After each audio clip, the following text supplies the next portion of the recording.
Hello, everyone. Welcome to YFA, your deep dive into weekly gaming, movie, TV show news, and comic news. And I'm here with my host and the Watson to my Sherlock, Al. You can't steal. That's my thing. Oh. You can't take that. You're Let me rob it. Yo, you can't No. rob it. Fine, you're the Who Robin. are you though? You didn't say who you are. I'm Sherlock. Fine, I'll make you Robin. You're the Robin to my Batman. All right, there you go. I like Sherlock because I love the Robert Downey Jr. movies. Yeah, those are the Guy Ritchie ones. There's supposed to be a third one, I think, at some Yeah, point. he's in the works, I believe. They're in like the pre-production. Guy Ritchie makes a lot of crap. I mean, not crap. I mean, some of it's not great, but I mean, he's a busy guy, is my point. Because he's coming out with a movie in like a few months, I think, with Henry Cavill and Oh yeah. Alan Richardson. Alan Richardson. Yeah, I saw that. The what's it called? The ungentlemanly the Ministry of Ungentlemanly Warfare. Yep. I Yeah. don't know what you're talking about. Where like he busts in and they're basically just killed Nazis. Yes. Yeah, pretty much. You love to see it. I love to see it. So let's start off with this. What have you been doing this week in the realm of media culture, my friend? What have I been doing this week? That's a good question. I have been doing what we do. The usual? Playing. Mm-hmm. Watching. Finally playing something? Yeah, right. I had to return it, but I returned Dead Space. Oh, I did got you to- finish it? No. Fuck, man. No, Alright. it'll. It's just I did the same thing with Final Fantasy 16. It'll come to PlayStation Plus, Game Pass eventually. Oh, I'll someday. play. Yeah, someday. No. Took a year. No, it 3 took years from now. No, it took a year. Took a year for Final Fantasy 7 to get onto PlayStation Plus. You can't so. see me, but I rolled my eyes because Took a year for Final Fantasy 7 and it remake. took Bloodborne like what is it? Came out in 2013. No, 2015. 2015.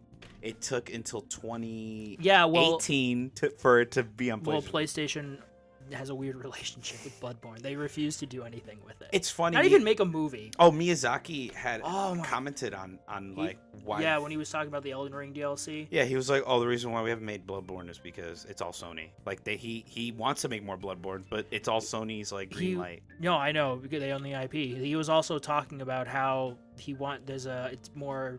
He was referencing Demon Souls, and that was a 2-generational leap. Mm-hmm. And I know people. He might have been more into it, but it made me think maybe PlayStation 6 launch title. Bloodborne, like Bloodborne a new remake. Bloodborne. That actually. I mean, They did Demon Souls. Why not do it with Bloodborne? they need to make. I love Bloodborne.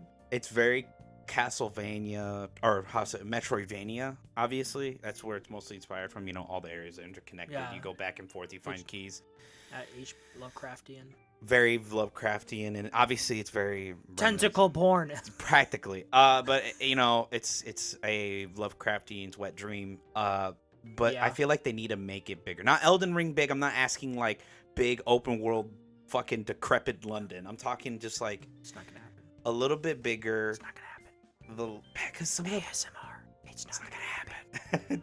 I want it to happen. It's not gonna happen. You get too many people bitching about changes. Purists. I mean, they bitched about fucking Demon Souls. It's like, oh, it's too big and it's way derivative. It's not from that it's too big. I think the complaints I saw were the art art style. Yeah, the art direction. Some of the character designs were changed. I never played the original. I cannot make that comparison.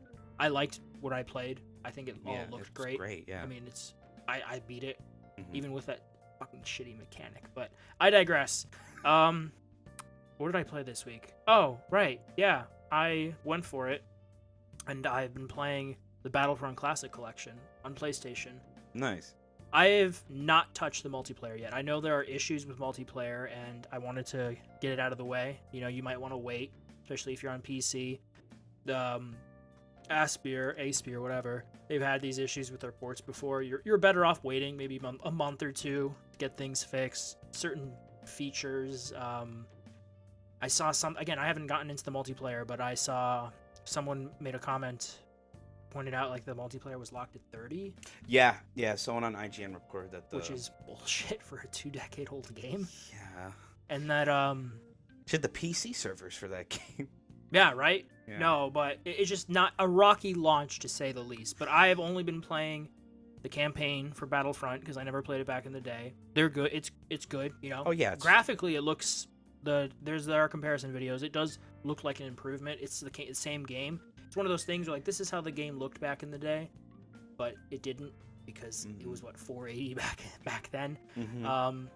But yeah, I've been rose-tinted glasses. I remember I booted up like the original Battlefront a while ago. 1000% rose. Yeah, I was like, because I threw it up on the TV I have now, 4K, 120 hertz. Yeah. Just like a really good TV, right? Yeah. And I plug in my PlayStation 2. I actually was kind of scared because I thought this TV wouldn't have the red and yellow like aux cord things you have to plug in. So I was kind of worried it wouldn't work, but it obviously my TV does have it. So I was like, oh, thank God. And I booted up, and like I'm like, damn, the graphics look kind of weird. Oh, it's a PS2 game. Come on, man. That was how I felt when I was replaying God of War 1. I'm like, damn, these look better in my head. Like when I was. Or were you playing the remasters? Or No. PlayStation 2, God of War 1, and God of War 2. I was play the remaster. Then. Oh no, yeah, I play the remaster. The remasters are like fucking great, but I'm talking about for Battlefront as well. Just shout out to Blue Point. But like playing Battlefront on the PS2 like I used to, man, rose-tinted glasses or rose-tinted memories. Just like, man, I remember they were like top-notch graphics. I mean, when you're a kid, also you just don't care as much about that stuff. Oh no, yeah. Or you're just like, wow, this is the most amazing thing ever, and then you like, fighting on Geonosis. Yeah, exactly, exactly. Yeah. But I did have an issue where I was telling you before about how I'd done most of the Clone Wars campaign and I lost my save, so I had to start all over. But I did the Galactic Civil War one instead. Nice. I beat that. Yeah, I mean it's just for me personally, it's just great to finally play through the campaigns for Battlefront because I never played them. But I can say Battlefront 2 is superior. Battlefront 2 is the better Battlefront game. Yeah, I will have to agree. I mean, my cousin brought it over once. I played it, and I'm like, damn, I wish I could get Battlefront 2. But oh my god, that was my childhood. I'm just genuinely excited when I beat the Clone Wars one again, or actually beat it this time. I'm gonna jump over to Battlefront 2 and then try out the multiplayer. Maybe get back to y'all on that, but maybe wait. Just wait. From everything I'm hearing, I didn't get to it yet. I didn't have a lot of time this week, but I wanted to play through the single player stuff first that I knew would work. 210 player count, or not player count, max player count. To be fair, I'm pretty sure they did fix that. That was like right at launch, and then, but that was so weird. That's why first impressions are everything, man. That's what people focused on. There are other issues as well, but but that was kind of weird. I was like, that was like if. Like, I get Helldivers underestimated their player count, but they gave them, like, 180,000 server space. Like, offline. No, I think it was just they just really... It's stupid, but, I mean, Battlefront was huge back then. Yeah, it was huge with me, and I didn't know anything about video games. Yeah, good, but continue. Yeah, sorry. No, you're good. But, yeah, I've been playing Battlefront. I'm going to keep playing it, trying out the multiplayer, and, see what happens. Mm-hmm. And then, what did I watch this week? What was it? Oh yeah, right after we left last week, like after our episode last week, I went and watched Kung Fu Panda 4. Oh yeah, you mentioned it. It was fine. It was okay. I heard everyone gave it like a nice 8-7. It's like a good movie. 7-6. 7-6. That's more okay. It's definitely on the low. It's not nearly as good as the first two. I've seen some people say they like it more than 3.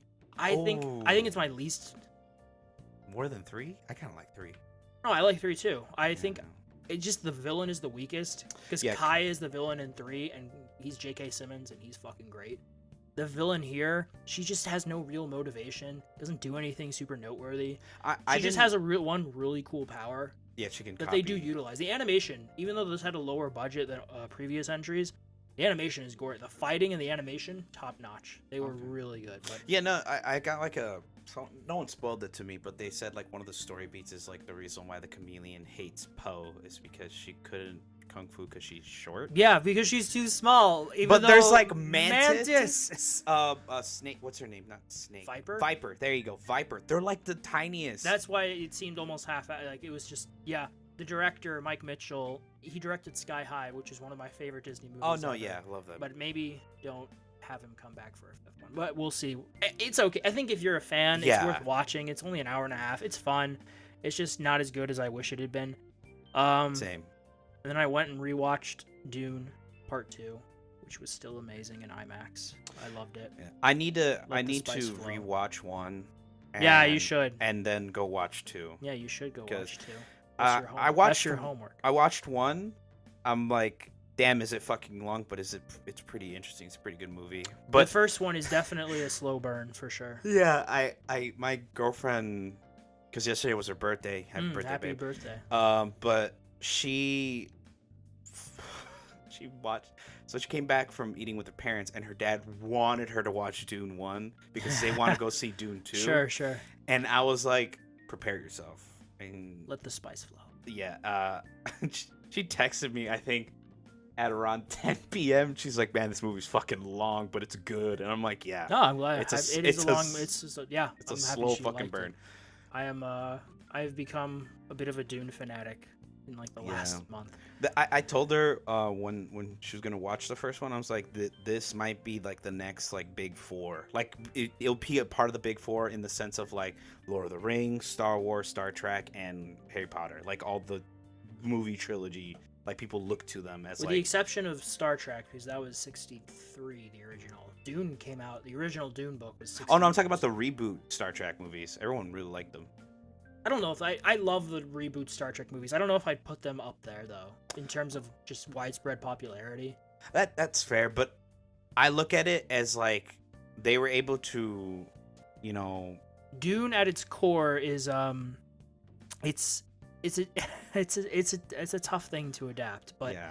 at its core there is kind of a adventure. You're a stranger in a strange land. Yeah. You know, coming of age story, but it's very bleak and drab. Oh yeah, I mean there's like and depressing. So much sand. Yeah, right. No, but I don't. It's tough. It's not like Star Wars, even though it's sci-fi and all that. It's not as happy-go adventure-y lucky. You know, good versus. It's not as clear-cut good versus evil. Mm-hmm. It's very philosophical and self-reflective. Oh, so like Lord of the Rings. The nature of life. Even Lord of the Rings, at its core, has a very clear-cut adventure. Like there's an adventure. There's a clear bad guy, and the Frodo and the Fellowship. Sam was a true hero. I will Aragorn, not. they were the good guys, right? Like you're rooting for them. There's there's not a lot of moral complexity there. Mm-hmm. Paul, on the other end, his family. Yeah. There's definitely they're not the best of people. Yeah. But I'm sorry. I digress. But I love it for that. Definitely worth watching. I've seen it twice now, and I really liked it both times. I'm rambling. And I also saw Shrek Forever After. Good choice. Which the same guy Good who choice. did Kung Fu Panda 4. Oh, really? Directed. Oh, I mean, I like 3, so. Yeah. I think 4 is better than 3. I really liked Forever After. I liked Rumpelstiltskin, good villain. Yeah, it's really just, good. I kind of want. I want a Shrek 5, but we'll see if that happens. I love Fat. Wait, what was 4? Plus. What was 4 about? That's the one where he wishes that he could be like his old self again. Oh, right, because he has like 3 kids. He's kind of going through a semi midlife crisis. Yeah. So he feels like he won't. And then he comes into a world where he was never born. Oh yeah. And oh my god, what's her name? Princess. Oh my god, what is her? Fiona. Fiona right? is like the she leader escapes. of the ogres. Of the ogre rebellion. Rumpelstiltskin rules the land. But it's fun. It's cute. I liked it. And then I watched a movie called Blackberry, which came out last year. It's kind of like The Social Network. You know, okay. About very dramatized. About BlackBerry? Yes, the BlackBerry. Of course. About the founding of the BlackBerry and how 2 gentlemen they came together. I'm so bad with names. One of them is the egghead, the smart guy who actually built the phone, and then the other guy is this just cutthroat businessman who knows how he knows how to sail. And together they were able to make the BlackBerry as popular as it was. A lot of maybe younger people realizing. I mean, we're not that old, but I mean, I remember. My dad used to have a BlackBerry. Dude, my dad had a BlackBerry. My mom had a BlackBerry. My aunt had a BlackBerry. BlackBerry used to be was the iPhone before iPhone. Oh yeah, yep. Like everyone had a BlackBerry, but it became stagnant with what you could do. That was the idea because it had the buttons that you could. Mm-hmm. It was the buttons. Yeah, there was like a BlackBerry where you could flick it up and it has like a keyboard. BlackBerry doesn't exist. Yeah, it's gone. It's gone. Dissolved. Only as of 2022 though, which I looked up. I was curious. Oh wow. It was only 2022 that they're gone. They're dissolved. But Did they get bought out or anything? No, they're just gone. Oh, okay, that's fair. But I mean, the iPhone came out and just it's a blank Demolished. slate. Yeah. It's a blank slate that works, and that's why it worked so well and it was so popular because it's just a big screen where you could touch everywhere and fiddle with it. Yeah. And everyone could use it. But it's a good movie. It was a great story. Nice. I really liked it. And then I started watching Brooklyn Nine-Nine. Oh. Andy Samberg, Terry Crews. Really good show. Very good show. I only watched the first few episodes, but I really like it so far. I love the clip of the fucking what do you I forgot her name. It's the really like emo detective. Oh, What's yeah. her name? I can picture her. She's like she has a lot of angst, or not angst, but she's like sass. Yeah, yes. But she has like a puppy, and she's like, if I forgot the puppy's name, it's so and so dies, I'm killing everyone in this room and then myself. Yeah. Jesus Christ. She's like, I've grown so emotionally. Relatable. I'm like, yep, that's relatable. But yeah, nice choice. Yeah, I really like it. It's a good show. I'm gonna keep watching it this week. And then what have I been reading? Technically listening to, but I started reading The Walking Dead. Oh, nice. Do you ever read it? Yep, I know everything. You read the whole series? Yep. Oh wow. Yeah, my dad didn't make me read it. He like Read it! He told me read it so you can tell me like if they get anything wrong in the show, or like they change. They changed so much after the prison. Like Dale. It pretty much Dale. Like it pretty much follows everything to the Shane. It pretty much follows everything up to the prison. Like the show accurately with the comic book, just all the way up to the prison. After that, it just fucking diverts. That's where it changes. I'm actually at the prison right now. Oh, nice. I'm on issue 33, I think. Michonne just mutilated the governor. Oh yeah. It is so tame in the show compared to the book. Fuck yeah. Oh my god. But it's so crazy because full spoilers for this comic. It's been out forever. Just, don't listen to this part. But like Shane lasts so much less in the comic than he does in the show. He doesn't even make it to the farm. Yeah. Dale doesn't die. He's still alive. Yeah. And he's banging Andrea. Mm-hmm. Talk about daddy issues. Yeah. But Rick is already, spoilers, lost his hand. Yep. At the prison. Yep. Because of the governor. Yeah. I mean, spoilers for the new Walking Dead TV show. They even showed it in a teaser trailer, but Rick does lose his arm in this new show. In the new show. That's crazy. And then it took him that long. Yeah, he loses it. I mean, there's 190 something issues of the comic. Yeah. And it's issue 30 something, and he's lost his hand already. Yeah. That's so nuts. But I'm really liking it. I see why it was adapted. It's a really well paced, colorful cast of characters, beautiful black and white artwork. Yeah. Man, there's just that Robert Kirkman guy.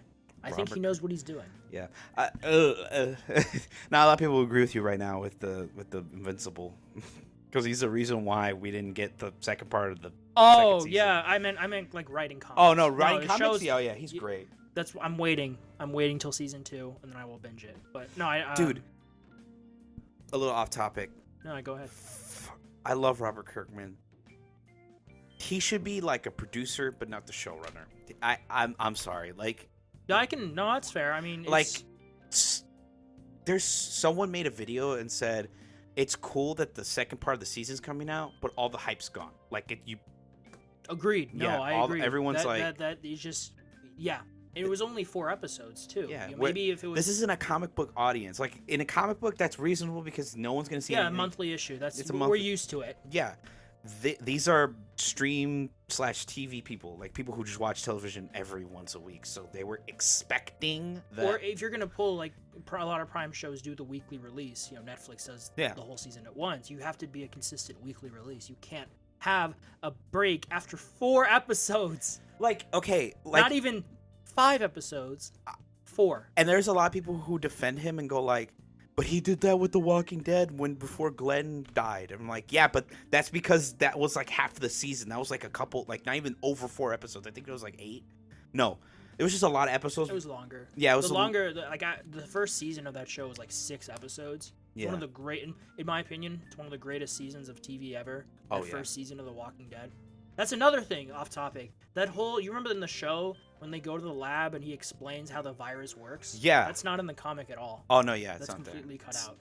Also, that one woman who's with the spoilers, who dies with the scientist, he blows it up because it's hopeless.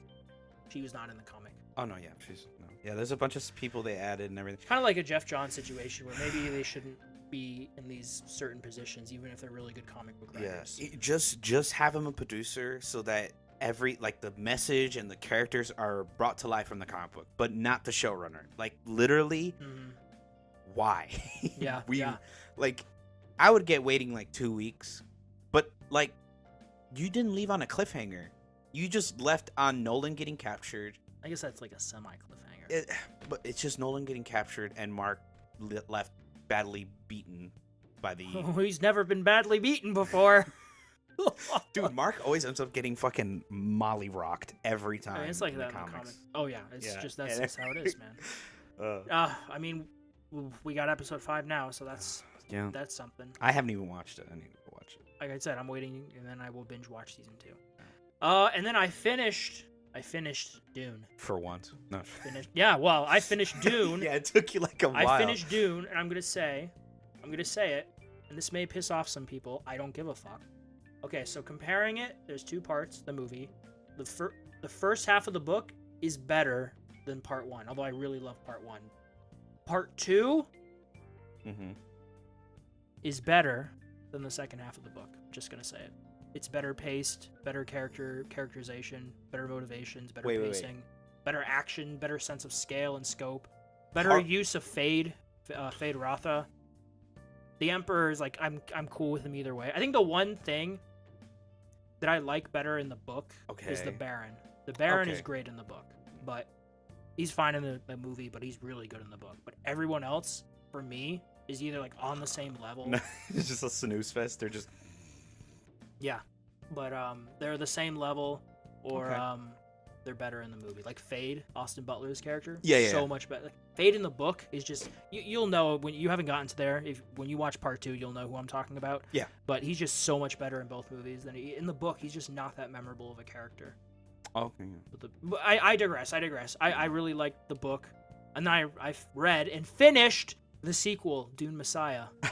Technically, I listened. Finally. I'm listening to the audiobooks technically because I don't have time to read, but I have time to listen.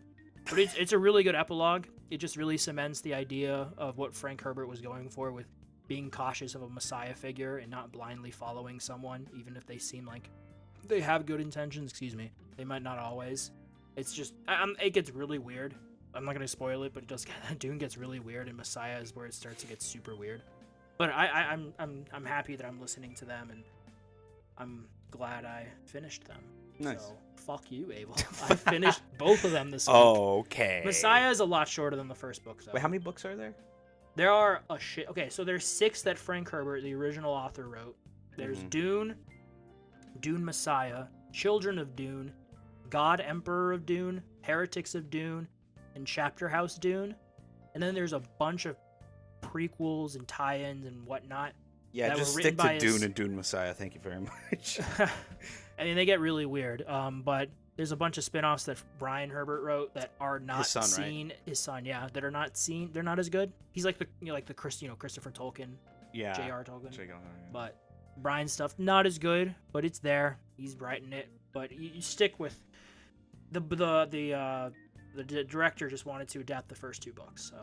Yeah. Dune Messiah is where he'll finish. But yeah, I'm really liking it. It's good sci-fi. Wait, is Dune Messiah going to be put into 2 parts? Like no, it can't. It's not. Again, the book is only like 250 pages. So. Oh, okay. So no, it'll be 1. Thank Christ. Yeah, I know how impatient you are, Abel, about everything.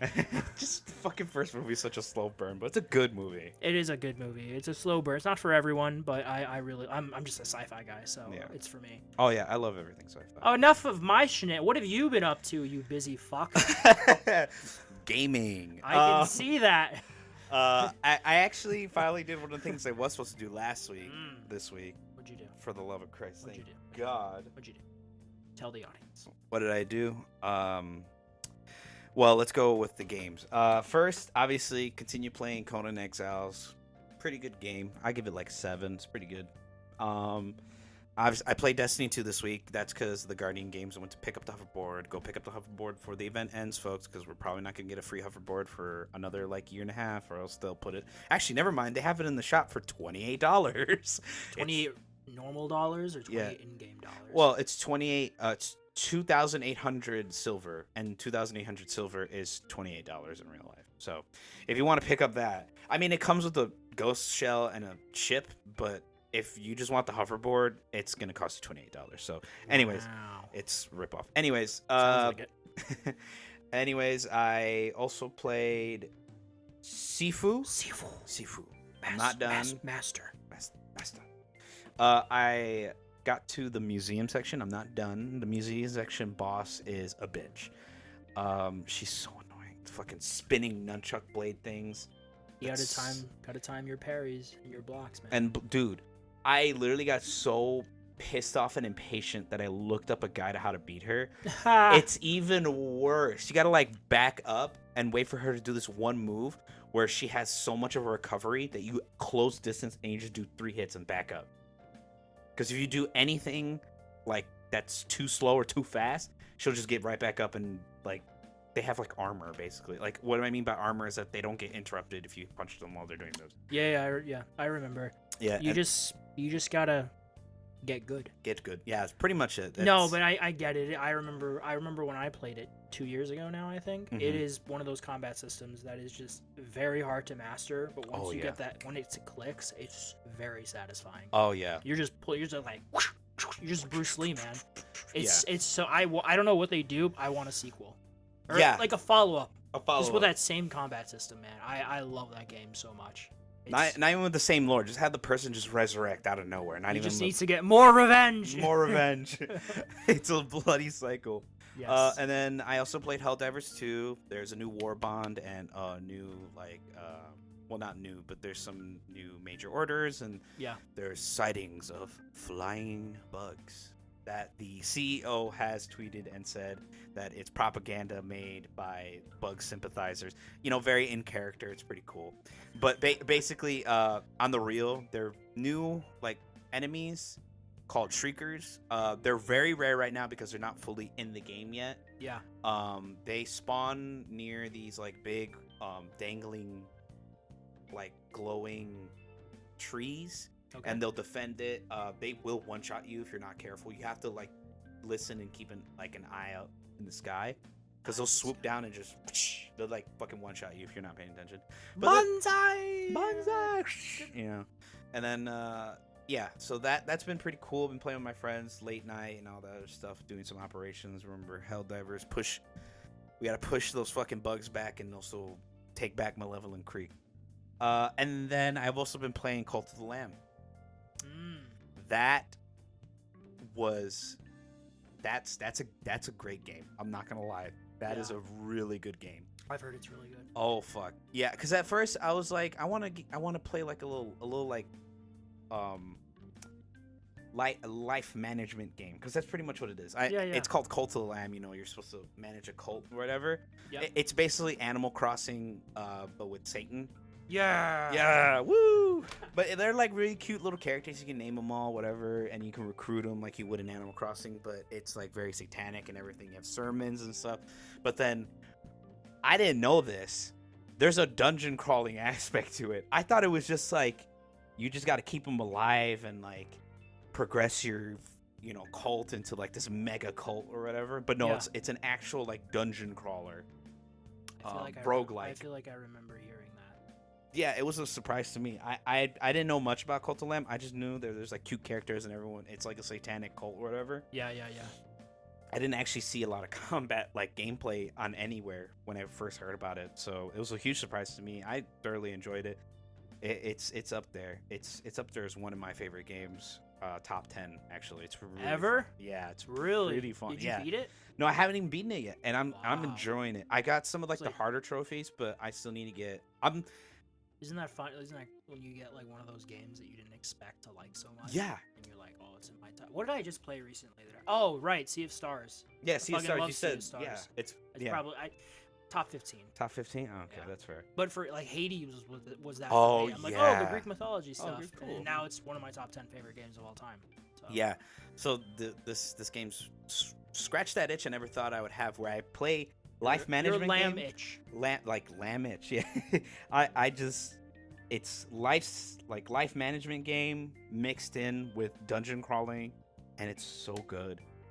Oh my god, is it so good? And then yeah, I played that all week. All those games, separate days, not every single day, like all 5 at once. Like no, they're all on separate days, folks. And then I watched Shogun, the first episode. Finally, I'm gonna. You only watched the first episode. Yeah, I'm doing slow burn. I don't want to do like every, because if I binge it, I'm gonna be like, where's my next episode? I'm gonna be like that Peter Griffin thing where it's like, well, I want it now, and he just fucking punches the TV, I know you're talking throws about. it, fucking drop kicks the couch.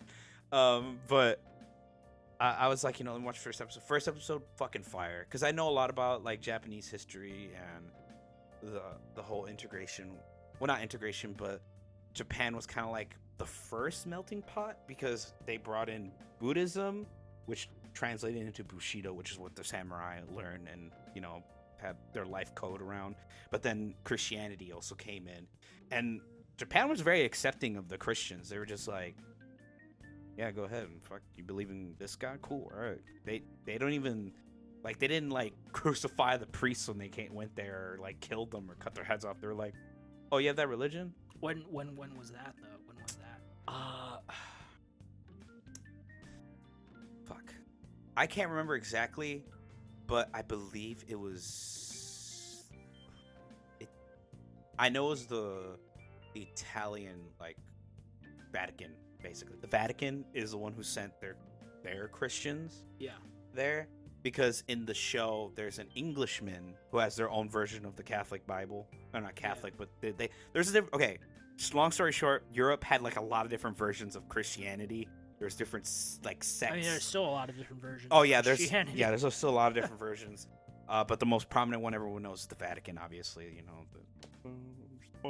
Yes, the Catholics. The Catholic. So in this, there's like 3 stories.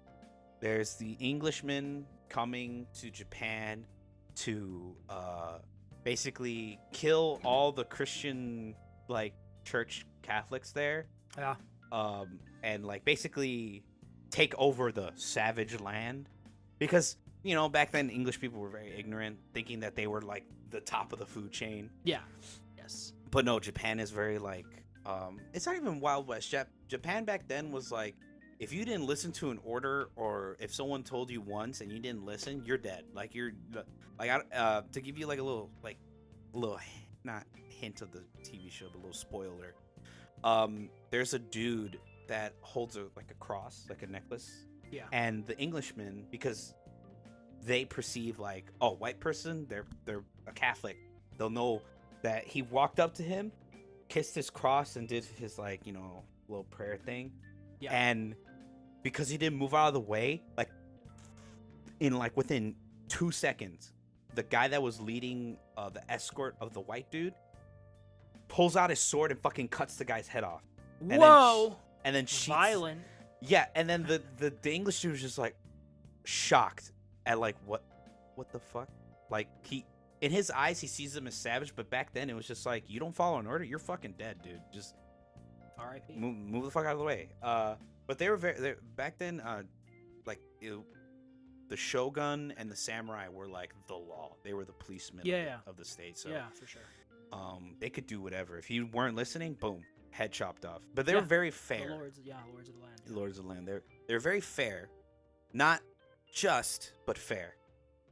Because some of them would have abused power, and they actually show that in here, where this dude like walks up into a town and like practically tortures prisoners because he likes seeing death. But that's pretty fair. Yeah, it's a pretty good show. Very, very like Game of Thrones. Very, I've heard that political. That kind of comparison. Yeah, there's a. You should watch, because it's finished. Oh yeah. Blue Eye Samurai. Okay, I will not. If you want more your Japanese fix, but you're waiting with Shogun. Yeah, I just don't want to burn through it so fast. Well, there you go. You have Blue Eye Samurai. Might scratch that itch. Yeah. It's a really good show. Multiple storylines in one episode. Was really good. I love it. Ends like, what do you? He asks the Englishman who's like trying to like swindle the Japanese and go like, yeah, I'm totally here to just fairly trade with you guys. Yeah, totally not here to try to conquer you and take over the savage land. The Spaniard that's a part of the Japanese, he says, what do you think what savage rules these lands? And it like pans over and there's this massive city of like people and homes, and it's where like the like top samurai like congregate, and it's like this huge council thing. I forgot the name of the place. Oh my god, I watched this episode on Monday. I feel so stupid, but yeah, it's super cool. I forgive you for your stupid. Yeah, but it's super cool. So sorry, I'm gushing over Shogun for a while. Yeah, I think I'll binge it when it's all out. Yeah, go ahead. That first episode's an hour and a half. Oh wow. Yeah, it's a pretty Nice. chunky at first Chunky, episode. chunky. Oh, and then I read this week Mouse. If anyone knows, it's basically Art Spiegelman. I believe that's his name, his last name. I can't remember the author's name, but Art. The author Art basically documented his father's experience before and during and then a little bit after the Holocaust. The first book just covers like what his father did before like the peak of like they're rounding up people and sending them to camps. Yeah. And like his participation in World War One and then or not World War One. I think he participated in one just barely, and then he participated in two helping with the Polish because he's a Polish Jew. And it's a really good book. I loved reading it in oddly enough in elementary / grammar school, whatever term you guys use. I think it's one of those comics that Yeah, it's just good to be It's a just comic, to- yeah. but to be exposed at at a younger age, because I think the whole using mice and cats Nice and as yeah. Oh yeah. stand-ins It's for very Jewish anthropomorphic. people and Yeah. Nazis. Nazis, yeah. I have 3 cats. I have 3 Nazis living in my house. But no, yeah, just to kind of like cement why I was interested in this book as a young age. They use a lot of anthropomorphic stuff. The mice are the Jewish people, the Polish are pigs, or boars, and then I believe the cats are Germans, the Russians are wolves, and the Americans are dogs. Yeah, we would dog. Oh no, sorry, the Russians are bears, and then the That Americans- makes more sense. Yeah, there you go. The Russians are bears, and the Americans are dogs. And you don't see the Americans. Bark. Bork. You don't see the Americans until the second book. Yeah, the second book.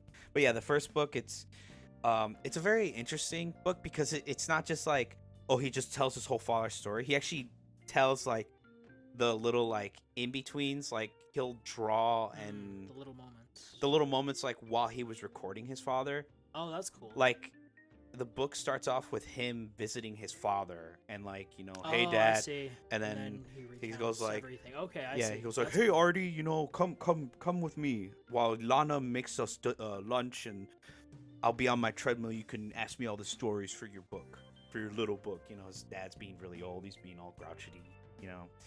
But like, it's a very like personal story because you really get like a little window into his life with his father and like, Yeah. and like how he was raised. Actually, I think the beginning of the book wasn't even him visiting his father. It was like him as a little kid, and then it transitioned into him meeting his father for the interview. Okay. And yeah, okay. so it's a good read. It's a light read in a sense that like it's not really a thick book, but there's a lot of imagery. The art style is great. It's all black and Heavy- white. It's heavy content. very heavy content. Yeah. If you're like thinking of giving this to like a 10-year-old, maybe wait until they're 13. When they, Wow, Mom, mouse book. Mouse, wow. Oh, and then it's a super controversial book because the cover is The 2 mice, 2 mice and a Nazi swastika on the front. but it's a cat. A cat swastika. Yeah, but it's still swastika. Yeah, I know, but it's not a It's normal yeah, swastika. no, It's yeah. altered with It's the altered. cat. It's altered with like cat like things, but it's still swastika. I remember I was holding it in college because I was rereading it again, and I was given like Yeah, I see it right. Yeah, cat. Cat Hill, yeah.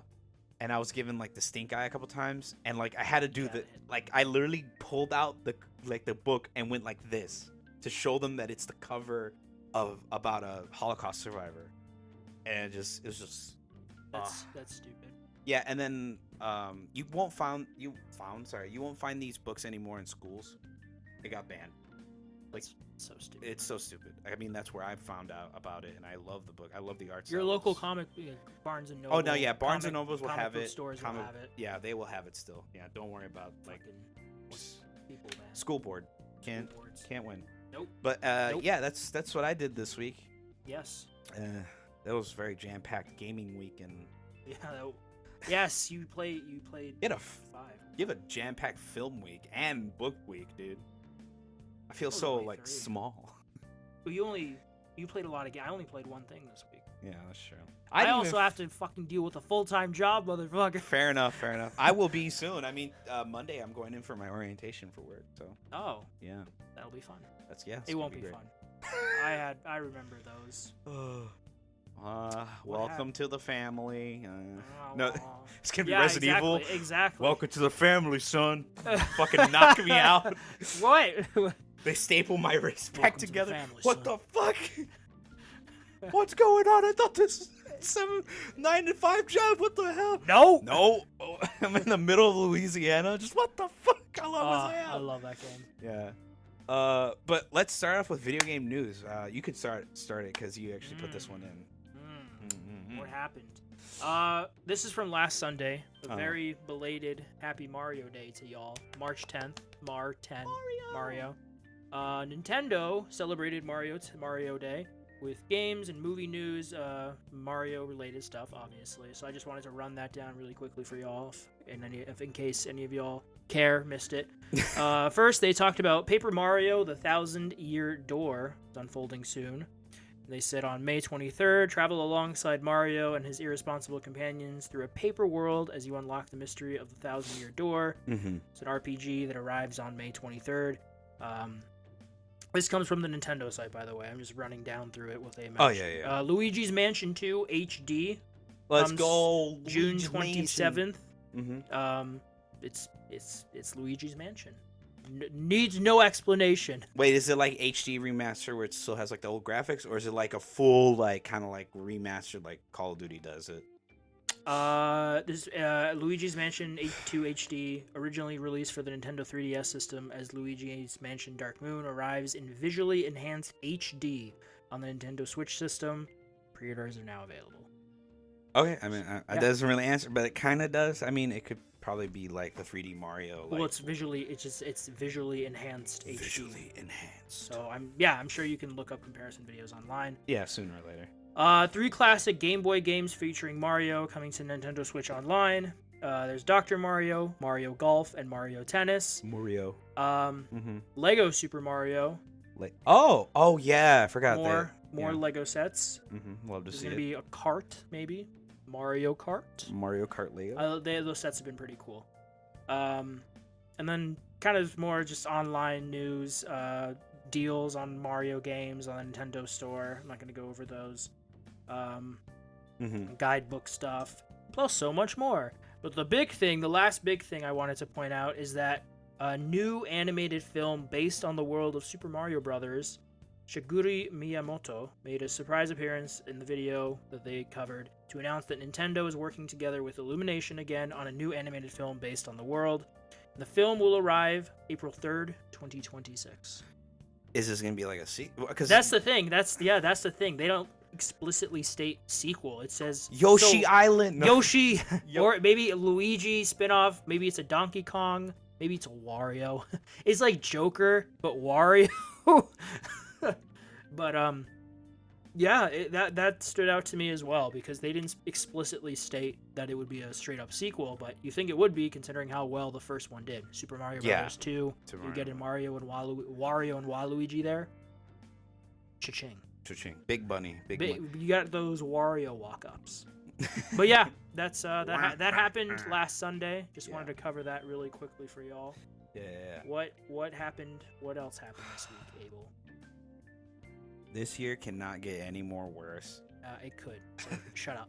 It very well could. Ugh. Don't say that. Tomorrow the games industry just crashes. Yeah, another crash like the one from the 80s. Yeah. E.T., you fuck.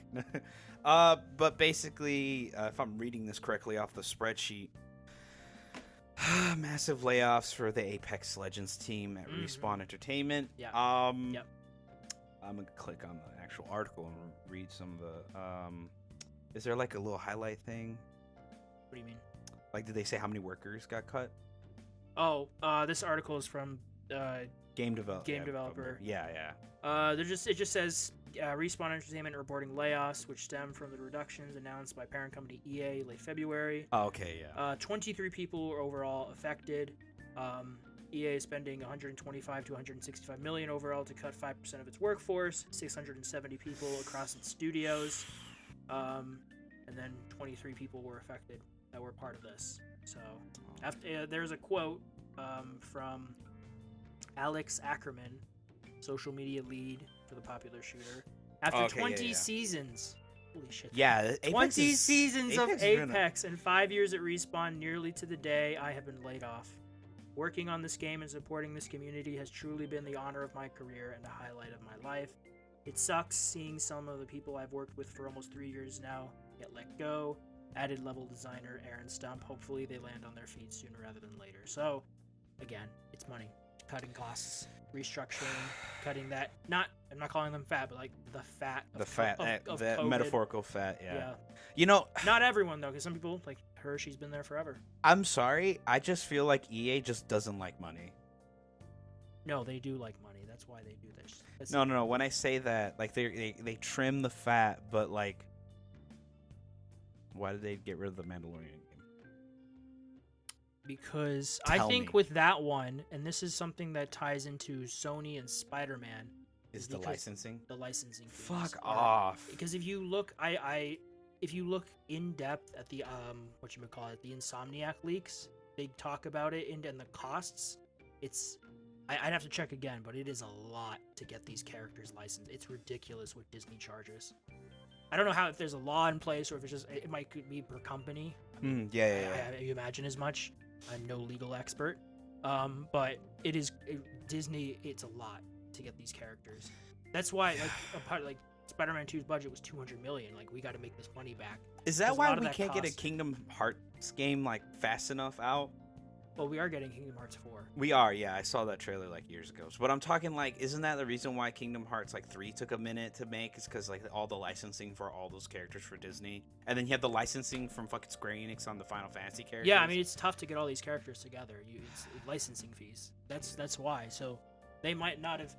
And another thing, they probably couldn't find a way to properly monetize it because EA sucks balls when it comes to game, loot crates and game.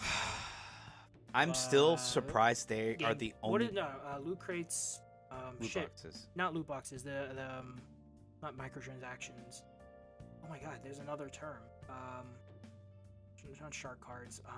Fuck, this is bothering me. What are you talking about? I'm so confused. There's another term, like it's another type of way to monetize games. Subscription? No, it's not subscription. Fuck, I'll think of it later. Whatever. You get what yeah, I get what you're saying. I was kind of confused. I'm like, what are you going with it? It's just another type of monetization for games. But yeah, it's again sucks to see it happen. But 23 people, as always. I hope you find. If it's not in the industry, I don't blame you. Kind of sounds shitty to work in. Just hope you land somewhere that pays you well, treats you well, pays you well. I said that twice. Yeah, pay you super duper well. I don't know, you got anything more to say about that? Apex is literally what's keeping them afloat.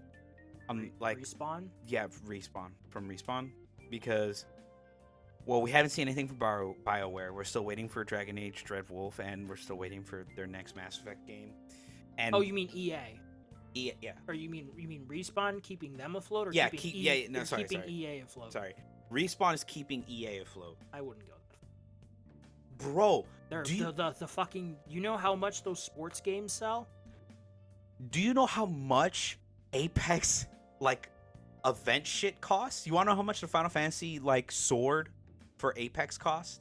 How much? $350. How many people are buying that? A shit ton of people, because there's a shit ton of people with like swords in the game, like heirloom swords. Sorry, if you don't know, they did a Final Fantasy crossover with not with the launch of Final Fantasy VII Rebirth, but in the like few weeks before Final Fantasy VII Rebirth came out, they did a cross collab. There was like a big event. You can like find Buster swords around the map and use materia to like do different effects and whatever. Okay, Apex Legends likely earned over $1.3 billion from Yeah. Steam alone Yeah. in 2023. Yeah. This sports game is like, it's consistent revenue, but overall revenue is Apex because a lot of the shit gives them money, especially heirlooms. Heirlooms, like to get an heirloom, you had to spend about $500. About $500. I got lucky, and because I grinded the shit out of the game, I got most of my loot boxes to get an heirloom pretty early. I think I got over. Oh my god. I think I had over 400 free loot boxes that I got from like events and like leveling up my character. Not my character, my account. And then there was like this, they do like this end of the year like bonanza event where like you can buy a bunch of loot boxes for like 75% off. So I got like the 100, no, I got the 200 Apex pack bundle for like $25. Yes. And I bought it and I got my heirloom for my character. So you're part of the problem. Not really, because I only spent $25 on the game. Oh, Everything okay. else I got in the game's free. Like I Okay, earned it like that's fair. over time. that's That's the only amount of money I dropped in the game. I think I bought like the battle pass once because you can earn all the currency back yeah. to get it. So yeah. So it makes them bank, dude. They make bank on skins and everything. It's just Yes. the heirloom. I'm happy I got my heirloom from my one character I love playing. So, and I don't like any other characters. So all the other heirlooms can suck a dick. But I feel bad for people who like playing multiple different characters. There's like, I think if you do the calculations, and if you bought all the required loot boxes, you'd have spent close to, I believe, $5,000. You shouldn't do that. And don't do that. Literally, why? But anyway, sorry, I'm getting a little off track here. I'm just giving my woes about Apex. I mean, right now it's pretty fun still. My friends have playing it. They said it's fun. They haven't spent any money yet, like they used to, but it's pretty fun. They did the Fortnite thing where you spawn in with like, Fortnite has like this thing where during the match, like if you survive certain zones, Yeah. you can get like a little upgrade token and you spend that and it gives you a little passive bonus for like the rest of the match. And Okay. all the legends have different passive bonuses, so it's pretty cool. But yeah, that's sad. Hopefully those people who got laid off can find jobs somewhere. I think they will. I have hope. Hopefully. Oh. Oh yeah. Guess what's coming back? Yeah, I guess what's coming back, folks. Our favorite What's coming back? favorite Abel? time of the year, Summer Game Fest 2024 with Jeff Keighley. We love to see it. I Right. can't tell if you're being sarcastic right now or not. What? I don't know. Your favorite time of the year? Yeah. Okay. Yeah. Obviously, Christmas is up there. I was just being sarcastic. But anyways, No, I meant because like E3 was legitimately my favorite time of the year. But this is I the only new say, E3. It's not though. Like it is, but it isn't. But yeah, It's not near. It is not on the hype level of E3 so Oh, no. far. Like like there'll be maybe one or two exciting things here, in my opinion. Yeah. Okay, that's fair. Like, Wait, no, Elden Ring was. That's the one thing. Yeah, I know it was. That was the one or two things from that year. I'm sorry. I'm being a hater right now. I'm- This is the new E3 because fuck old E3. No, I'm just but basically this is an article from Game Rant, and I'm just gonna bring up the highlights. You can read the article if you just search up Game Fest 2024. But these are some of the highlights. Game Fest 2024 will be held on June 7th at 2 p.m. PT. Put it on your calendar, folks. Featuring 2 hours of gaming announcements and updates. Yes. So that can just be like updates to games that have already been out, or just brand new releases. And hopefully we see some brand new releases. And Jeff Keighley's online event has become a major gaming showcase, attracting top industry players and captivating eager fans. So basically, this show might just be bigger than the last in the sense of like there might be more people showing off more of their games, because the first when did he start doing this? He started doing this like in 2022. Sometime around COVID. It was because E3 E3 was dying. It was the 2019 E3. Yeah. Was there a 2020? No, because of COVID. There wasn't an E3 that year. Yeah. And then I think it never properly came back after that. No, yeah, it never did. They were like, never mind, we're not bringing back E3. But yeah, he took up the slot of being the new E3. But yeah, so I guess hopefully this means that the event's going to be bigger because, I heard a lot of like people that were not putting in their like announcements at the Game Fest were not skeptical that the event wouldn't be big enough, but just, held their cards close to their chest because they're like, oh, let's just wait for the, the show to be a little bit older and then, get audience reception. Obviously, it's been really good. So good to see that there's probably going to be more announcements this year for 2 hours. I mean, last year was only like an hour and a half, wasn't it? Or like an hour? Can't really remember. I'm not sure. I'd have to check. I didn't watch it last year, but yeah, I mean, I just hope he keeps improving. Jeff clearly has a passion for games that you love to see. There's someone out there championing it. And these things aren't perfect, but you just gotta keep trying, keep improving, and keep making the dough. Keep making the dough. Keep making those announcements. All right. Next thing. Oh wow. The Spider-Man. Oh yeah. So this is still from the Insomniac leak that was early this year. This is a couple of trailers leaked for a canceled online game. Oh wow! I've the universe of Insomniac's Spider-Man universe. I clicked on the link and media not displayed.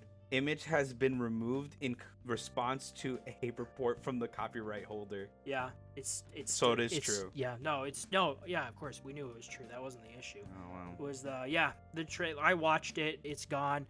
The canceled multiplayer Spider-Man game, The Great Web. There was a trailer leak. I'm sure someone captured it. You can find it somewhere online. But it was just people playing as various Spider-Man. There was a Spider-Gwen person fighting crime together. It was a multiplayer Spider-Man game. Took place in New York.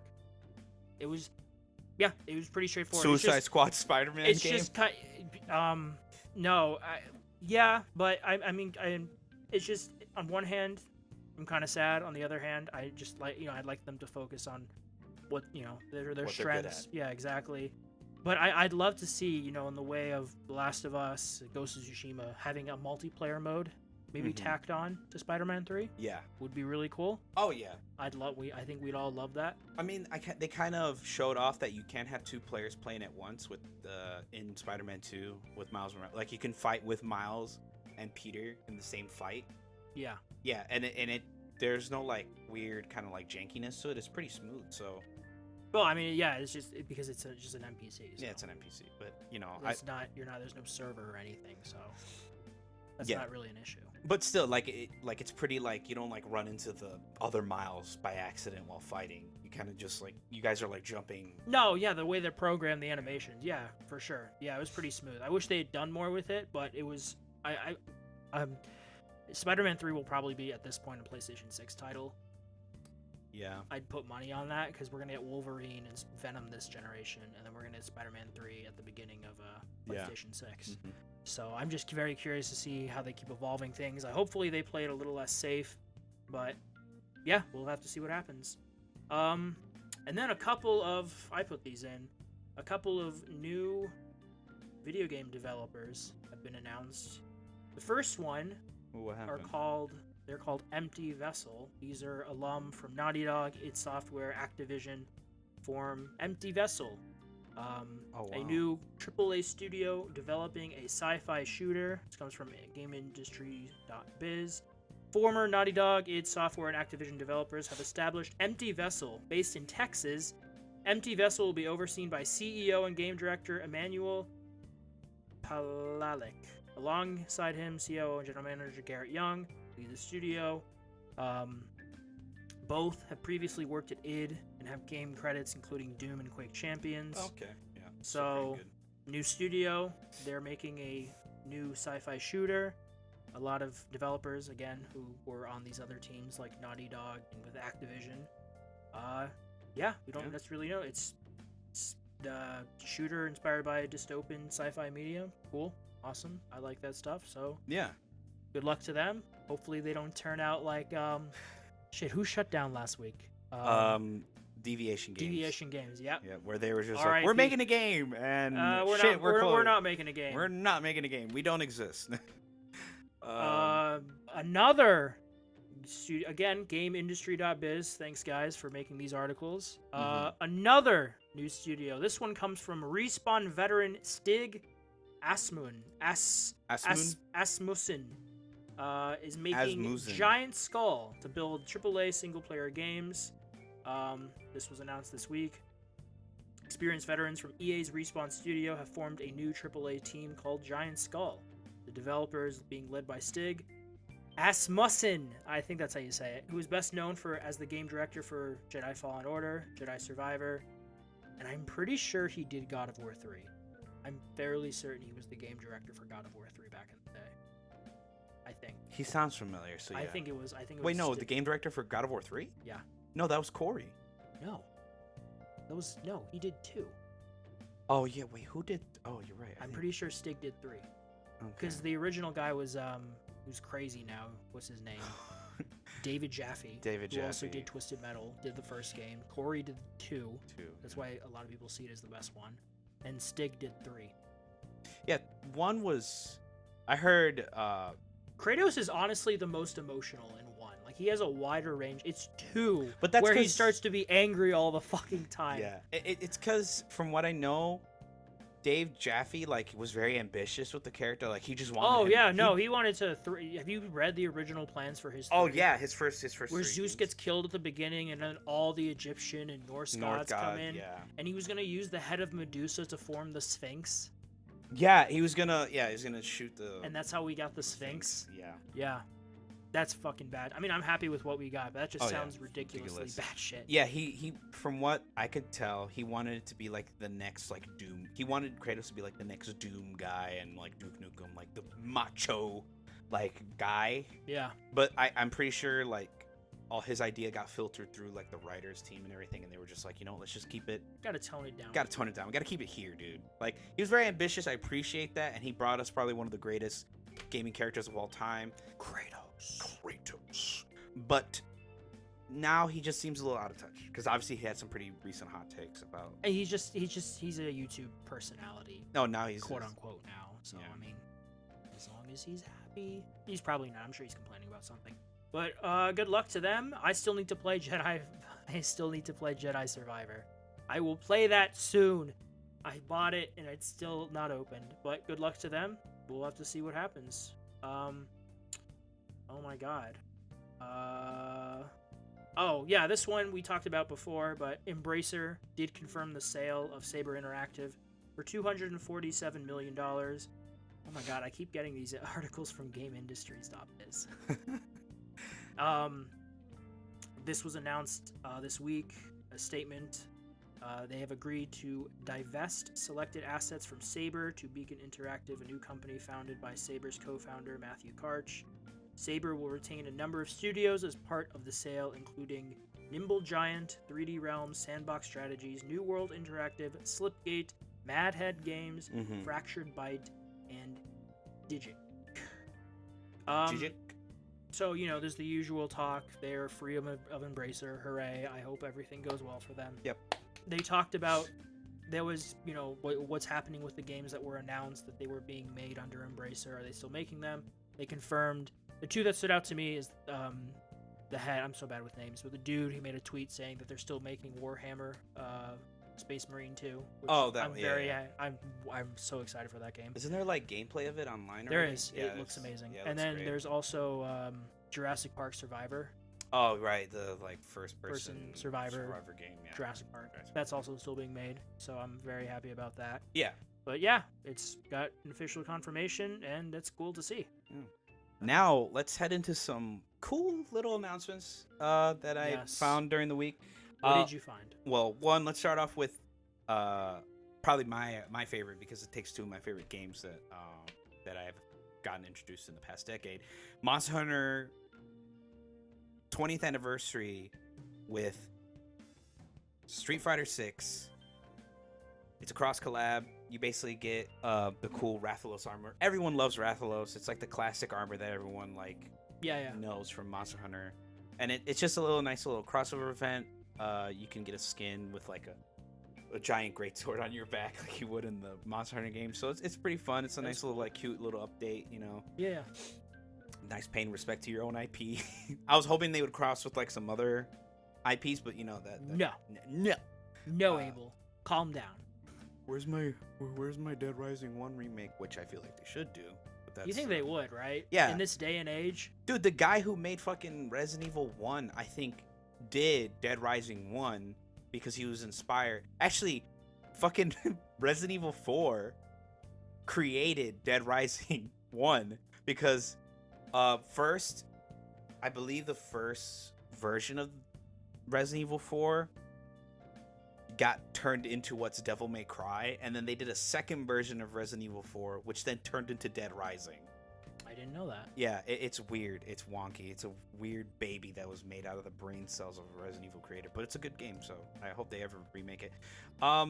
So next thing is there is an actual class in college that deals with the history of Red Dead Redemption 2 in-universe history. Like, not even just like the history of the game itself, but like its connections to the actual American frontier. And it's taught by a professor. Hold on, I need to look. What college is this? 'Cause I need to go there. I can get behind this. Yeah, and you know what's so cool is they got Roger Clark to come in. They fucking better have. Yeah, they got him to come into class, and they have Arthur. Like, Arthur. Oh, this was just a little heads up. This was reported by IGN. It's in their little shorts tab on YouTube. If you ever want to see it, it's a tiny little like minute little like video of what it's about. But it's pretty cool. It's funny. He goes like, you know, I'm Roger Clark, and you might know me as Arthur. You know, he does this like Arthur accent. Yeah. The professor for the class's name is Tor Olsen, and he's actually the writer that's coming out with a book called The History of Red Dead Redemption. I think he really likes Red Dead Redemption. Yeah, he fucking loves it. And man, I mean, if he's able to convince a whole school board at a college, right? It's like, hey, let me teach this class. That's about a video game. Why? Well, this video game deals with the American frontier and all this other stuff. Yeah. And it's it's pretty cool to see that. It's very interesting. Man, I wish I was at that college. But yeah, never too late, Abel. Never too late. Yo, let me take my master's and let it be my elective. But yeah, that was pretty cool. And then we got a little announcement that Multiverses, a little bit more extra news. Besides the little announcement of like the little teaser of like it's coming back from the Twitter, they actually did like a little teaser trailer for like what's happening next. GameSpot did a report on it. Jason Vanelli. Milli Vanilli. Blah blah blah blah blah. Do Blah you blah know blah who that blah. is? I don't know. You don't know who Milli Vanilli is? No, I do not. That's you're too young. I'm too young. He's the young blood. I'm a young blood. That's crazy. You are younger by Yeah, like that's true. what, 3 years? You're 26, right? Yeah. No, I'm 2 years. I'm 24 now. Remember? You're 24 now. Yeah, I'm 24. Oh, he's an old man, ladies. I'm an old man. Back problems. My hip. Arthur, I need to get a hip replacement. That's why I need the Tahiti money. Dutch. I did everything you wanted, Dutch. Dutch. But I'm gonna go die on a mountain, Dutch. But basically, just to summarize this article, and because I've watched this video like close to 10 times because I love Multiverses. Basically, they're on the road to launch, and it will be launching pretty soon, actually. When will it be Hold on. launching? I need to get to the end because they did May 28th of this year is when it's launching. It's free to play. If you like platform fighters like Brawlhalla and especially Smash Brothers. Yeah. This is right up your alley, but this is all like the DC characters. This is not just like Bugs Bunny and like DC, Warner Brothers. Warner Brothers, sorry, not DC. WB. So it's not just like Bugs Bunny and like DC. It's like all the Cartoon Network IPs. So Arya's in there. Arya from Game of Thrones. Yeah, so you got Arya, you got Jake the dog from Adventure Time, you got Tom and Jerry, you got Harley Quinn. Adventure Time, sorry. Adventure Time. And then you got Garnet from Steven Universe, you got Steven Universe himself, you got the Iron Giant, which I heard it wasn't a pain in the ass to get the rights, but it was a way of like trying to convince the rights holder, because remember the message behind Iron Giant was like he doesn't do violence or whatever. So let's bring him into a Smash clone. But that's the intriguing part. His fight moves aren't even him trying to hurt you. It's all like references to the movies. So like his it's like smash attack. It's him smashing up the car from the movie. Remember how he? Oh yeah. And then he eats it. Oh yeah, he tries to bite metal. That's like his melee attack, and then like to do like an AOE attack. I forgot it's like his up special. It's him doing the car spin. That's cool. Yeah, so it's a lot. All of his like fighting moves are just him not even hurting you. It's just him doing his normal thing. And when he wants to do like it's just down special. It's the cannonball. It's, yeah. When he that jumps does- into the lake. Yeah, just into the lake. So like all his moves, like he doesn't attack anyone, but his special, oh my god, it's so cool. That's pretty cool. His special is what do you call it? He turns into like the evil Iron Giant. And he starts shooting lasers and shit. So it's a reference to the movie. But yeah, his moveset is like very pacifist. He doesn't actually fight. It's really cool. He's the only big character on the roster. There is rumors that they are releasing even bigger characters. There's like a leak. There was a huge roster leak. There's like Godzilla, King Kong, a bunch of big characters like that. They are big. Voltron was also Literally. Literally, They're big. They are big. But yeah, I hope this launch is smooth because I mean it launched in beta and it got really successful. And Warner Brothers, being Warner Brothers, wanted this studio to be like all hands on deck. We're making this a live service now. That I'm Now. yeah, they were pretty much like working these people to death. Not to death actually, but like I get what you're to the like. bone. They were pretty much overworked, and I'm surprised they were able to convince Warner, hey, we need a delayed launch. We need a couple extra months to actually get a team prepared to run this as a live service and to do content and updates. Because it was kind of slow for updates and new characters and stuff. It was a very slow, like, very slow push out. But yeah, that was pretty I cool remember. Yep. to hear. Finally, some word and actual little video from the game director. So I'm excited. Can't wait for May 26th. Right? It'll be here before you know. Wait, hold on. May 28th. Sorry, May 28th. Yep, be here before we know it. And speaking of multiverses, McDonald's is doing Happy Meals with multiverse characters. Basically, Happy Meal toys featuring multiverse characters are available at McDonald's until April 4th. So if you want to get your very own Shaggy or Batman or Garnet from any of your favorite WB IPs, go ahead, go right now, order a Happy Meal. We're not being sponsored. We're not being sponsored. But no. Oh yeah, clarify. Yeah, we're not being sponsored. But get your face smashed in. Diabetes. Diabetes. If you're ever wondering, Kevin Conroy does voice this Batman. But the promotional tins contain 6-piece puzzles and 10 playable characters from the game. Cross-franchise fighting game mashes up characters from DC like Scooby-Doo, Looney Tunes, and more. And this cross promotion is looking to gain a younger audience and also create a collectibles type, merchandise. Sure. So yeah, that's pretty cool. I mean, that was a nice little little cross collab with McDonald's and Multiverses. So can't wait to see how that goes. And then next announcement, System Shock got announced for console because I believe System Shock was already on PC. Yeah, last year. Last year. So this is the console release. It is coming out. Holy shit, when is it coming out? I don't even think they have a release date.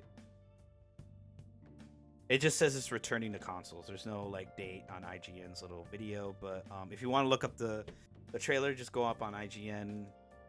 It's pretty cool. I mean, System Shock, I believe, birthed. I believe it's May birthed. 21st. May 21st? Oh, Yeah. Thank you. It's it's the original BioShock. Okay. Yeah. I think did Ken Levine work on System Shock originally? Maybe. I think so. That's Yeah, the it was joke is that he just keeps making System Shock. Like Atlas, the new yeah. game coming out Atlas. just looks like BioShock, but BioShock is just System Shock. Yeah, System Shock. I don't yeah. care. Keep making them. Keep making them, on man. making them. Make all the games call it Atlas Shock. We'll Atlas Shock, right? Yeah. But Sky Shock, Space Shock. Beer Shock. Have it a beer sim. Okay, so Call of Duty Modern Warfare 3 is having a Warhammer 40k cross collab. You'll be able to buy a skin bundle that has. Could you imagine, out of context, how horrifying that would be? Like, say someone in another time just heard that. You can, games now, you buy skins. Yeah. A skin bundle. A skin bundle. What? What? Skins? Skins? Ed Gein. Flesh. I saw one of those pie charts with the crossover. Yeah. With the two circles. serial killers, gamers in the middle collecting skins. Collecting skin. I digress. It's just made me Yeah, think. it's a from what I saw, it's a nice collab. It really pays respect to 40K. But you know, in my opinion, a little overpriced. But you know, that's Activision. What isn't overpriced these days? Helldivers. Right, that's true. Actually, that's a good point. Very into. And then speaking of collabs, we also have Overwatch 2 and their Cowboy Bebop collab, which holy fuck, I want to buy, and it's a really good collab. The skins are really well made. I've watched Cowboy Bebop, so I'm not like a mega fan. Bebop. I never watched like the. Was there a manga for it? I can't remember. But For basically, Cowboy Bebop? yeah, I think so. Right? Or am I stupid? Yeah. Yeah, there was. I don't know why I thought. What? Yeah. It's one of the biggest Yeah, ones. biggest one. Yeah, I don't know. I was like, wait, did it have one?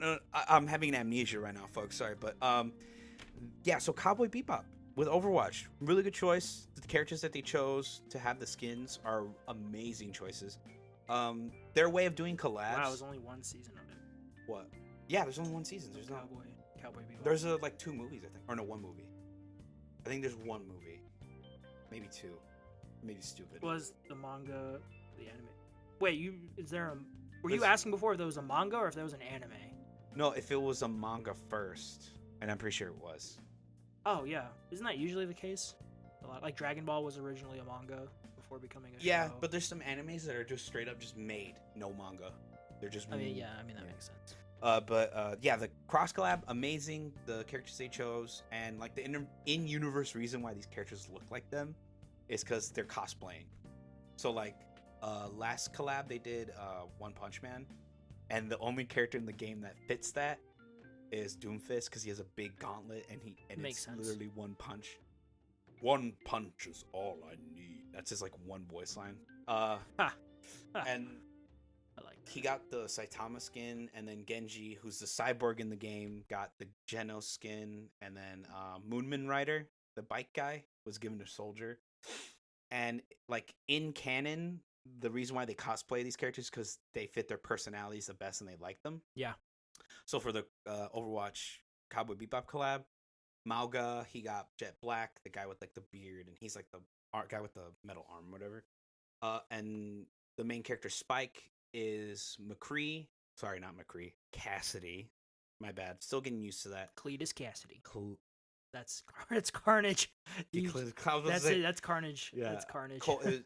I think he's called Cole Cassidy. There you go. Cole Cassidy is Cletus. Spike Spiegelman. And then Faye is Ash, and Sombra is Ed, and the little corgi is Hammond, who's a hamster, which is weird, but they're really good skins. I really like them. I like the designs. I want to buy them. I need to go buy them soon, or else they're gonna be gone. So I need to get them pretty quickly. You do. I would say if you're a Cowboy Bebop fan and you like playing Overwatch and you play those 5 characters, buy it. Fucking buy it. You can talk about this last one because I actually didn't hear about this. Oh, yeah, this was I think we mentioned this a week ago or two. It was one of our rumor tabs. Mhm. Actually, I can look. Keep track of all this. Oh, sorry, folks. Burped. I thought we did whatever. Whatever. Who cares?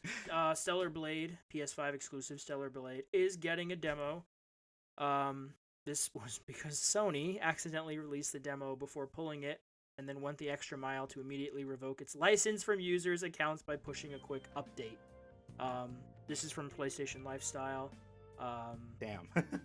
Nice The job, demo Sony. Nice will job. allow save transfer to the full game, so that's pretty cool. Okay, that's pretty. Yeah, that's pretty good. It's pretty good. It's just another one of the, in this day and age, it's nice to see kind of this return to demos that were Oh, yeah. more in the norm back in the day. It kind of went away for a bit and now seems to be making more of a resurgence. Oh yeah. So we can add. Where's this- my Bloodborne 2 demo? Where's damn my it? Dragon's Dogma 2 demo?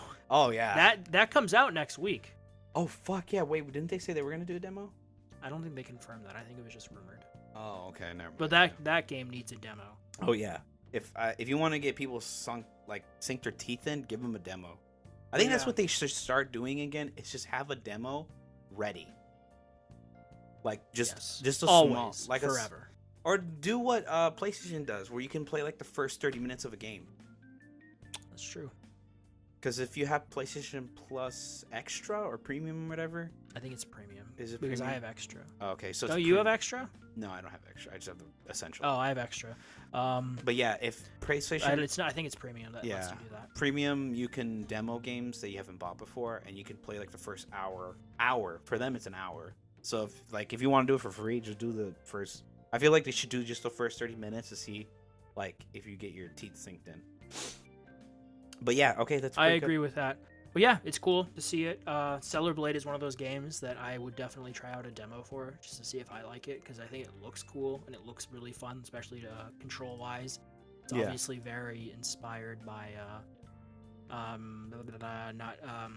my god, shit. I was gonna say Neo, but it's not Neo. Oh my god. Nier Automata. Not Nier Automata. Yeah. Bayonetta.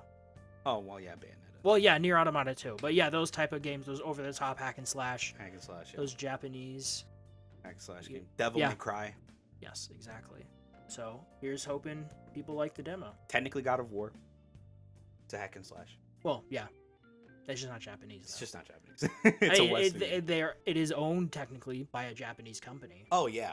It's just made by a Western. It gets we're overthinking it. It's a Greek game made by Greeks. No, it's a Greek game made by Western people, owned by a Japanese company. You should say because Greek was West, but a Greek-centric game made by Americans, owned by a Japanese company. Owned by a Japanese company. Let that all sink in, folks. But anyways, let's continue. Yes, I think that is what we saw in terms of the gaming news of the week. The bigger Pretty stuff, chunky. the smaller stuff, Pretty chunky. the chunky stuff. Yeah, the chunks. All the collabs that Abel likes.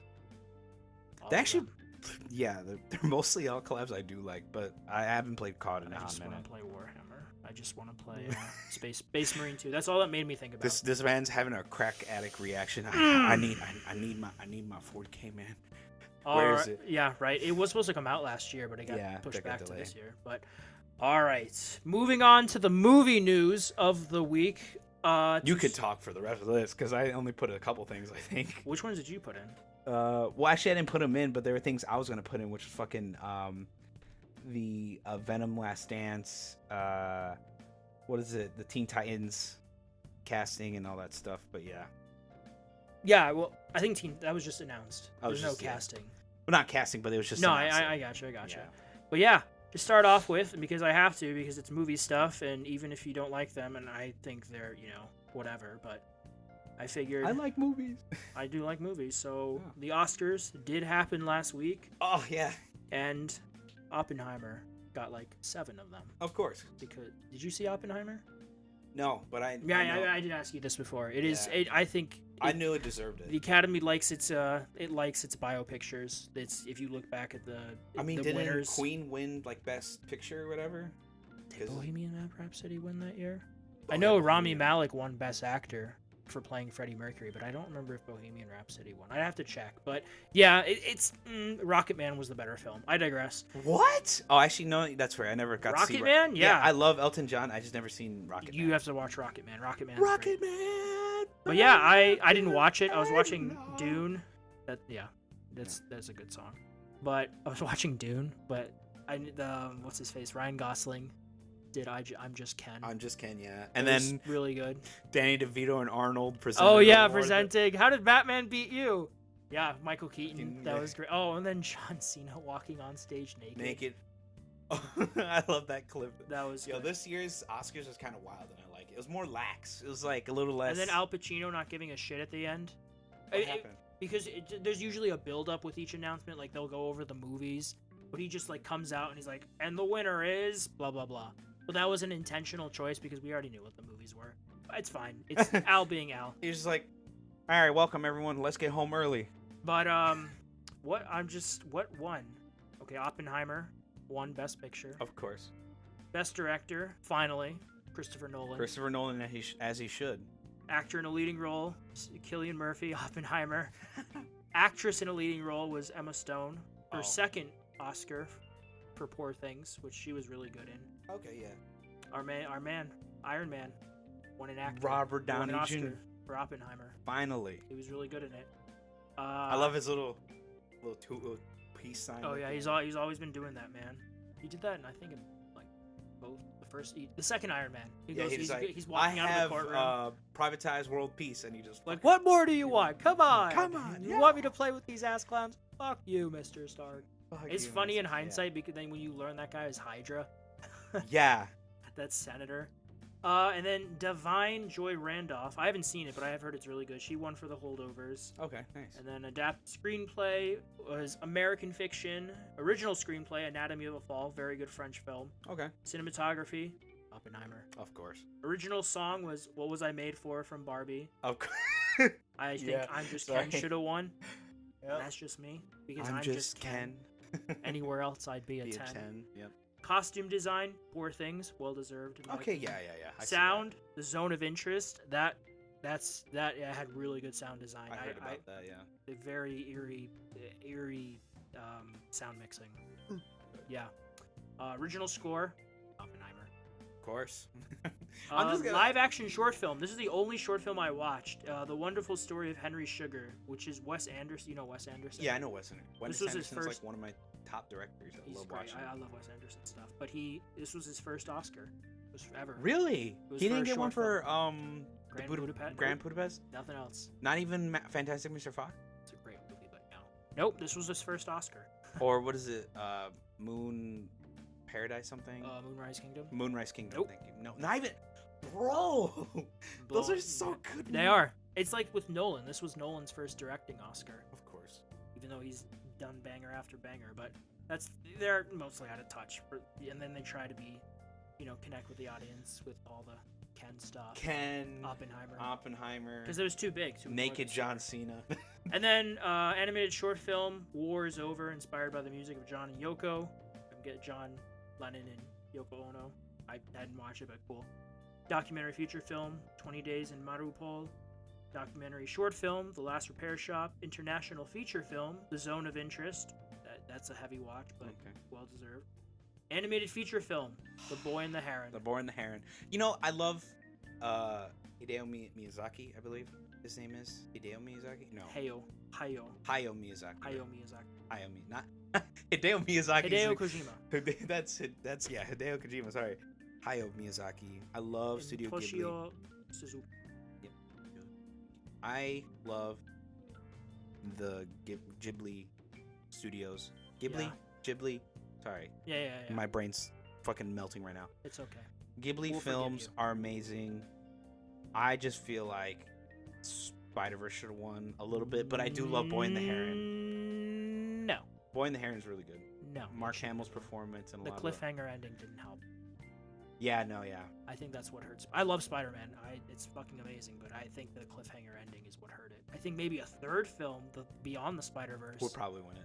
I could see that. But I want to rewatch it. It's coming back to theaters, and I really want to watch The Boy and the I'm Heron. glad he won. I'm glad because he's no offense.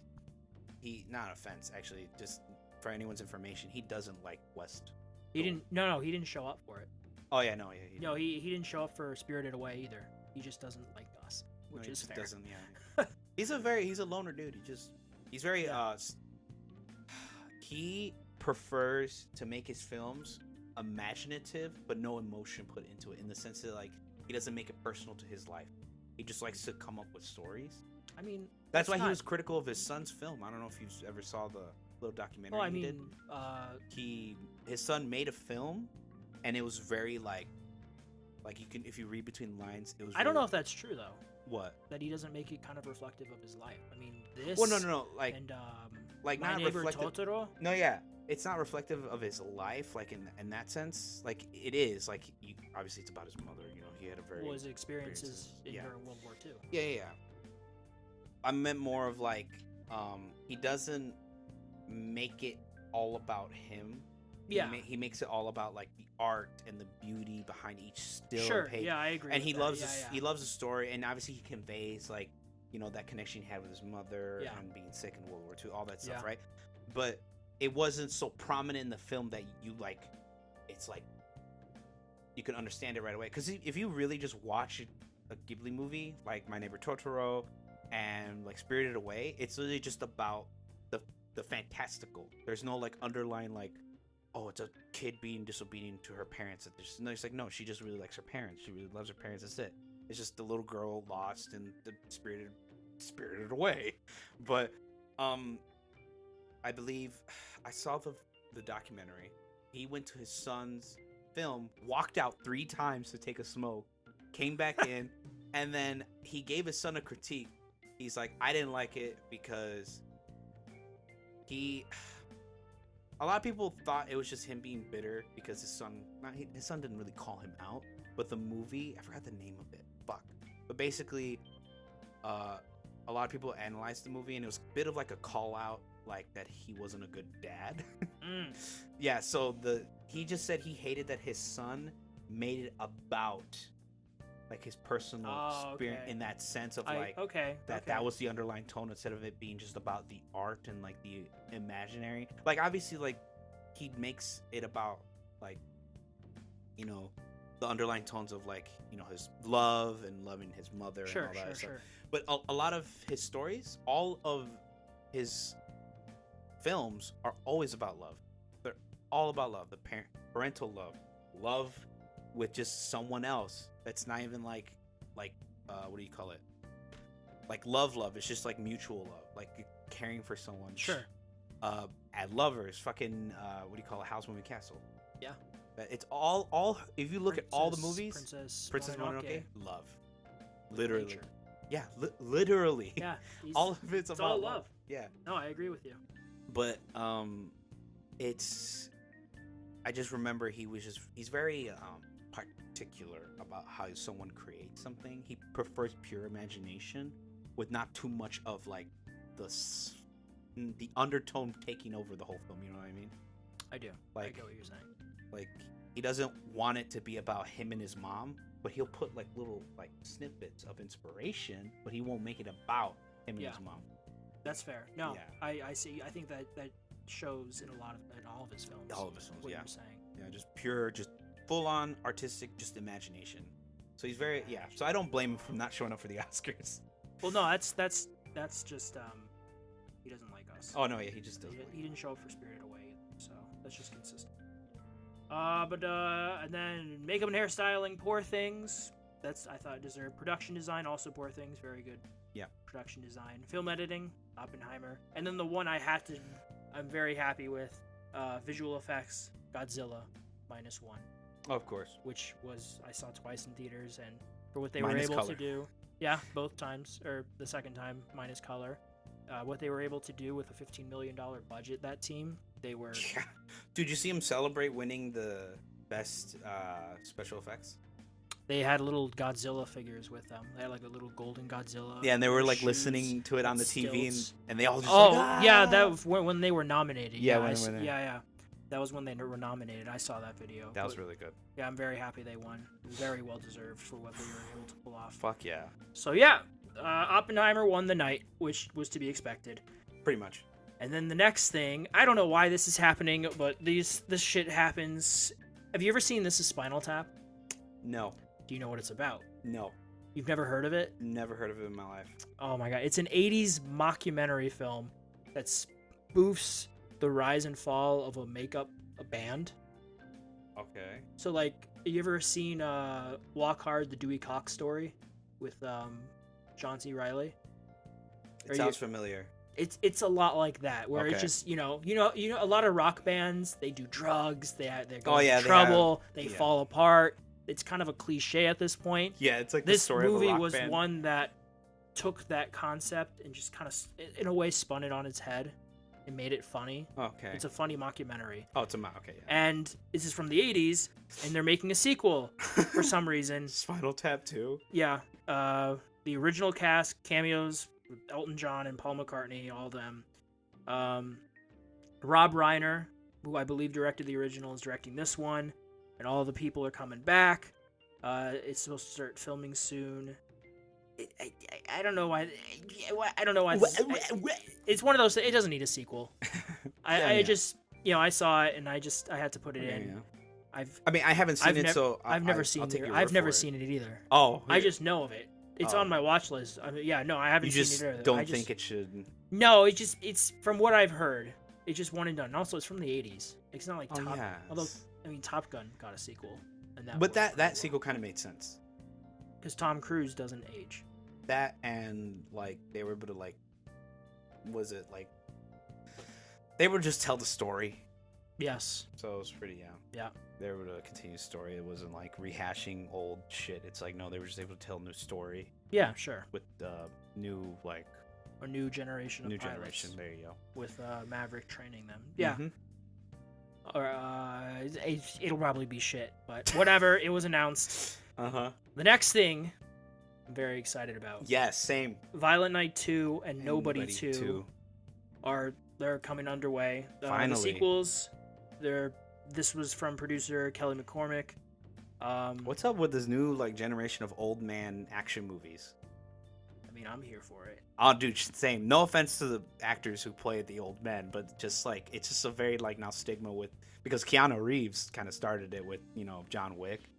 Yeah. Old man, a retired, grizzled spy or whatever, ex-mercenary, ex-assassin, which is pretty cool. I like the And concept. now he has 4 films. Now he has 4 films, and I'm glad Violent Night and Nobody is getting a sequel.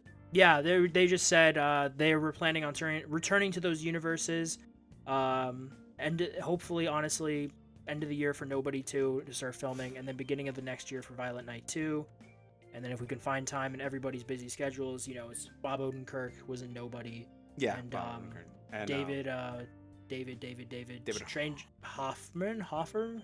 Hart? No. Stranger Things Sheriff. Yeah, Stranger Things. Hellboy Sheriff in shitty Hellboy film was Actually, that Santa Hellboy Claus. movie, like the Hellboy movie, special effects wise, peak. Story wise, Well, at least it got something right. I got something right. But yeah, But yeah, it's just nice to have them confirmed that they're still making them and that they'll happen. It's not like, oh, they didn't do well enough, because sometimes these things become cult classics.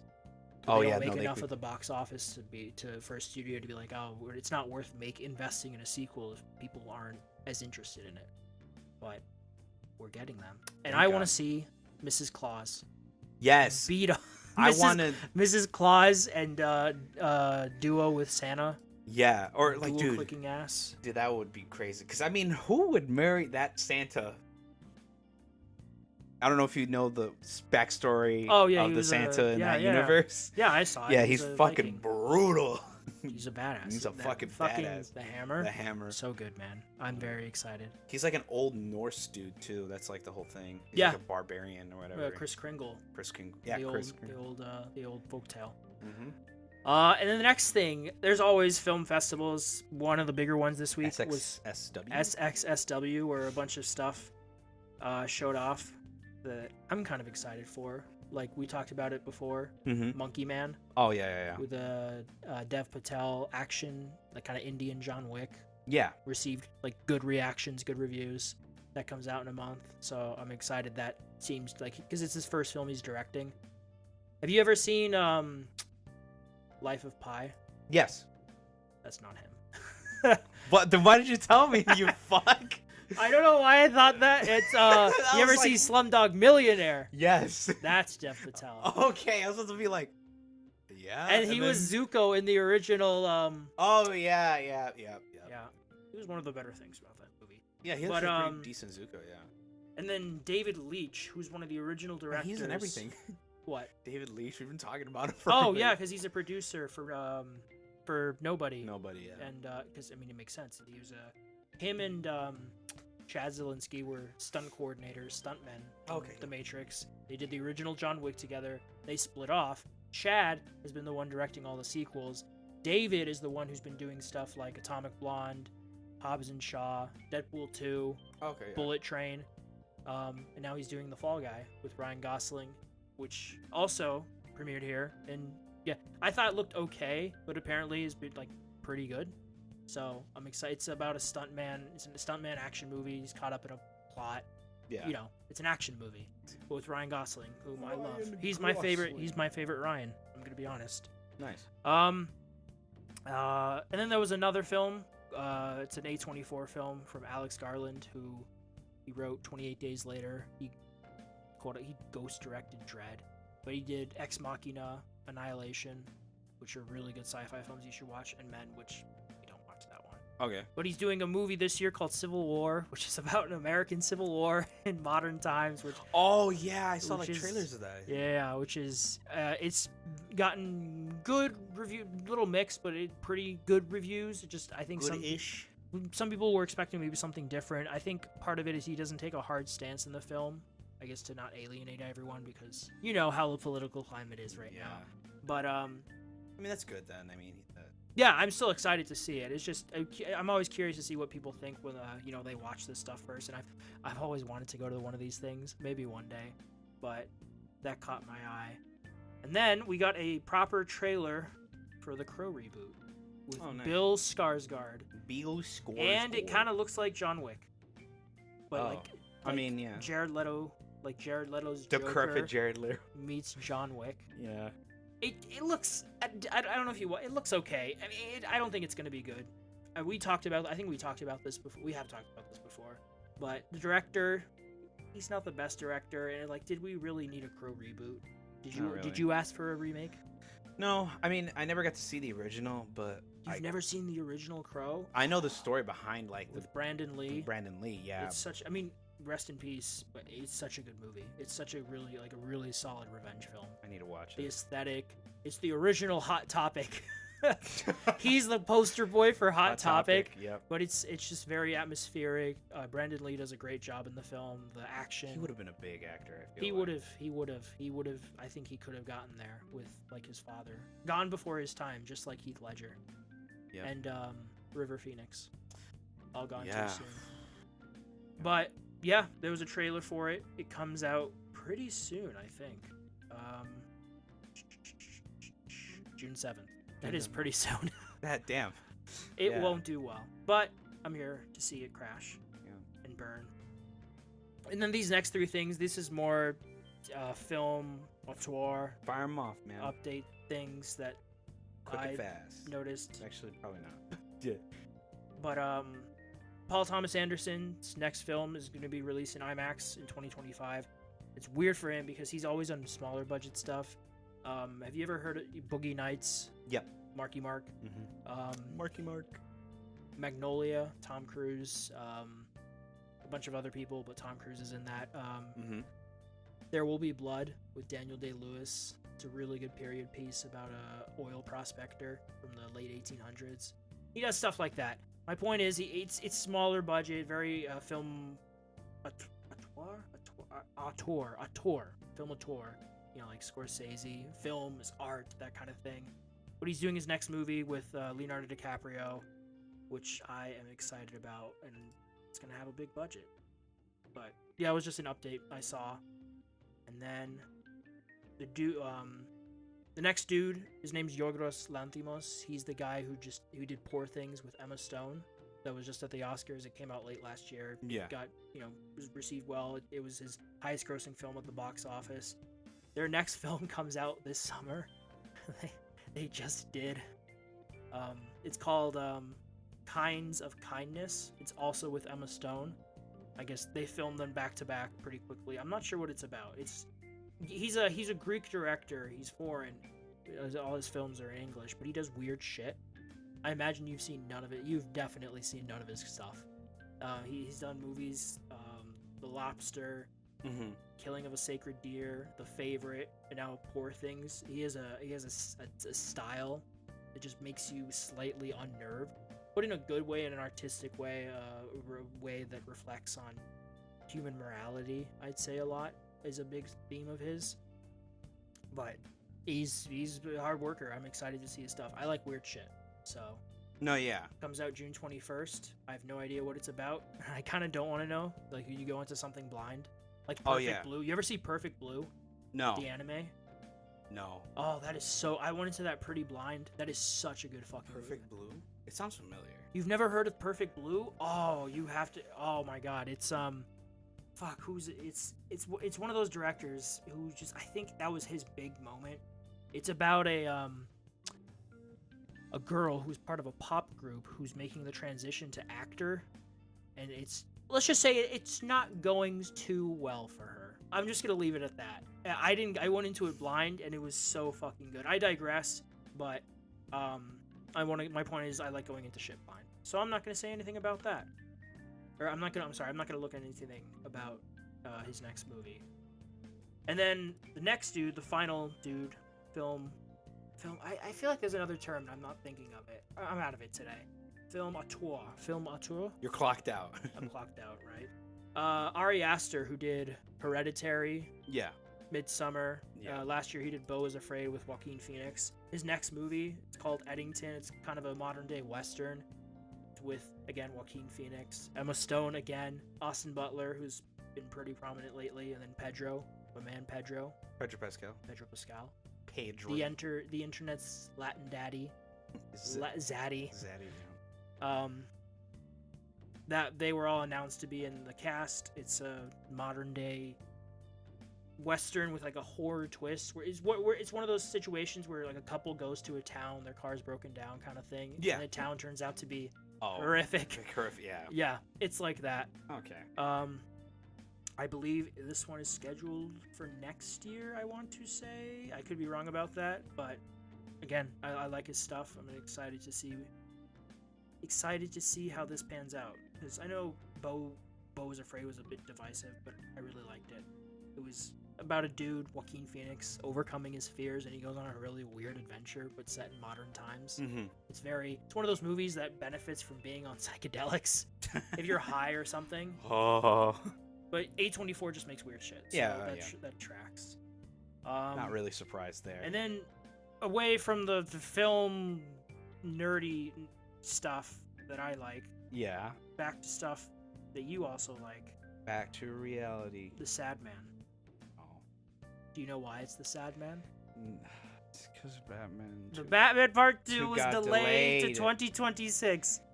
Fuck!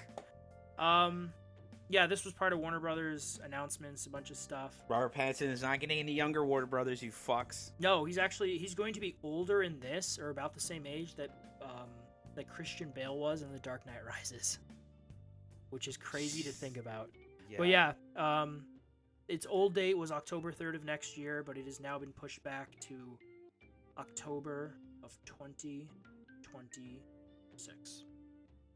So a whole fucking year. There's still I don't know. It's weird because, you know, DC Studios under James Gunn and Peter Safran, they're making their Batman movie, The Brave and the Bold, also. But then we're also getting The Batman, which is its own thing, so that could confuse audiences, especially if they came out too close. Yeah. And I don't know if you know this, but we're getting a Penguin miniseries with Colin Farrell's Penguin from the movie. Oh, yeah. He's getting a miniseries on Max. Oh, right. Yeah, he is. I thought that was already done. Wasn't They're it? filming it. It's not out yet, but I think they're done filming, so it's supposed to come out this year. But that tides me over a bit because I think he's gonna appear in it because he was spotted on set. Robert Pattinson? Yeah. Yeah, okay. Yeah, that's Batman, of course. Yeah, Robert Pattinson. I'm sorry. Matt Reeves. Matt, my man. Matt, what are you doing? Matt Reeves, what are you doing, man? Matt. Why is this so slow? It's gonna be 4.5 years between the two movies since the Batman came out. Yeah. And then the Maybe he just really wants to make it good. But I mean, obviously, of course, I don't want to rush anyone. Just, people aren't getting younger. yeah, no one in the cast is getting any When younger. that comes out, I gotta 29. You're gonna be 27. So shut up. Maybe copping out dust. Yeah, I'm gonna. Yeah. So that was something that was announced this week that makes me sad, but I hope everything's going well. I don't know how far along the script is. Just gotta hope it's good, man. Mm-hmm. It's sad, but it happens. And then Venom 3. Venom 3, I think Last Dance. The Last Dance is a trilogy, because I think that is an aptly named title for a final film. Yeah. The Last Dance. I wonder what it's gonna be about though, because they already did Carnage. It's a musical. They just dance. It's an I don't April- know, because who's gonna be? I don't know, because you have Carnage and Let There Be Carnage. Yeah, Who's gonna be that? Who would Kraven? Spider-Man. No, yeah, He's the bad guy in a Venom movie. yeah. Or what, bro? Like, what would it even be about? Because Carnage. Riot was killed in the first one. Carnage was killed in the second one. I would think Scream. That's a good guess. I like that. Yeah. But I was just thinking of the Mary Jane version in Spider-Man 2. First, like, imagine it's Mary Jane. That would be bad shit. That's not gonna be Mary Jane, but imagine. Yeah. But yeah, it's October 25th, 2024. Comes out this year. Because before it was November 8th. Now it's October 25th. Venom's Last Dance. Wow. It's gonna be a waltz. He's gonna dance the whole time. It's just this like 8-foot Venom just dancing. Those are the only movies, the only Sony Spider-Man live-action films that have done well. Yeah. Morbius bombed. Madam Web bombed. Yeah. Craven is probably gonna, although it's R-rated, which is interesting. Craven is R-rated. I hope it doesn't bomb. I like Craven. Because even like Venom was PG-13, Morbius, Madam Web, all PG-13. Those characters needed to be rated R, but whatever. Craven, he's a hunter. Yeah. That has to be rated R, yeah. No, it is. That's what I'm saying. Yeah,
come out, talk about it. It helps to talk. It's tough, especially for guys. It just, Yeah. when they want to talk about shit like this, it's very like it. They feel like it's a test to their manhood if they're Exactly. a man, and it's very difficult for them to talk about shit like this. So I'm glad he's able to come out and just go like, "Hey, this is what happened to me." Yeah. But for sure. they're a little kid, so Yeah. so it's very justified that they weren't comfortable telling anyone until now. Yeah, it's just those people who are put in those positions of power taking advantage. And it's horrible. It's disgusting. Back then, with no regulations or like it's videotaping or it's more it's more taken, I think, more seriously now, which is good. Yeah, that's good. 100%. Yeah. Well, yeah, no comic book news. No comic book news, which is kind of a surprise, to be honest. There's been a lot of film and movie. There's always a lot of film and movie or game news and TV stuff. And just comics are almost, they're just niche, okay, yeah. What? No, I was just reading news this week, and I I saw yeah, that that's trailer. coming. Yeah, that's I coming saw that out. trailer. Yeah, what's coming out this week? Well, we have Arthur the King. Have you heard of that? No, that's Okay, I've heard of it. It's based off of a true story about a King Arthur. you think so? It's about a those one of the, like those triathlon of those really intense Iron events Man? that- yeah, like Iron Man. They last days. You hike through forests and stuff. It's based off a true story about one man, his group, his experience, and then a dog they meet who kind of helps them along the way. Arthur being the dog. David Goggins, the movie. Yeah. It's one of those feel good stories that Okay. people love. Mark Wahlberg's in it. Okay. Comes out this week. It's supposed to be okay. It's kind of again cliche feel good story, but sometimes you're in the mood for one of those. You're gonna make me say this. The next movie it's not good. No one's gonna watch this, but it comes out. Whatever. It's some called good the comedian- American Society of Magical Negroes. Oh yeah, I saw this trailer. This is kind of funny, but I'm like, who's gonna watch this? All they needed to do was make black Harry Potter. Literally. But they turned it into a shitty rom-com, and then something I about saw. white people and then black people having to make them feel comfortable. It's Oh, one yeah, of those like- movies that offended everyone hated this. No one likes this. No, it was so weird. If you want a movie about race relations and that people that awkwardness of like some white person doing something, a black person doing, go watch American Fiction. American Fiction does it so much better. With Jeffrey Wright, great actor, Yeah. Oh my God, my voice. Commissioner Gordon in the Yeah. recent in the Mhm, Batman. mhm. Go watch that. Don't watch this movie. You're not getting black people Harry Potter, which is all they needed to do, motherfuckers. Yep. But what games come out this week? Oh, okay. I clicked on link. Holy shit, this is a stacked list. Okay, here we go. We'll go from the top, folks. We have Contra Operation Gulaga or Galuga? Galuga. Galuga. Galuga. Let's go with that. Yeah. Galuga. Operation Galuga. It's coming out on PlayStation, Xbox Series X and S, PlayStation 4, Xbox One, Switch, PC, all the works, and releases March 12th, which actually passed recently. So This past week. then we have Melatonin. Melatonin. Yeah, Melatonin, PlayStation 5 game, came out March 12th, 2024. Next game, we have Passing By a Tailwind Journey. It's coming to Switch and PC. Also came out March 12th. Llamasoft, a Jeff Minter story on a platform PC. Came out March 13th. It's very much like Disco Elysium kind of cover, weird like art style. I don't know, kind of looks like that. But then we also have Cartel Tycoon on platforms PlayStation 5, Xbox Series X and S, coming out March 14th, which just passed as well. And then we also have Guilt, which is coming out on Switch March 14th, 2024. Looking fine. I like the front cover. It reminds me a lot of like Coraline, actually, a little bit. Yeah, I can see that. Yeah. I see what you. Then we have High Water coming out on PlayStation 5, Xbox Series X, PlayStation 4, Xbox One, Switch, PC. It came out already March 14th.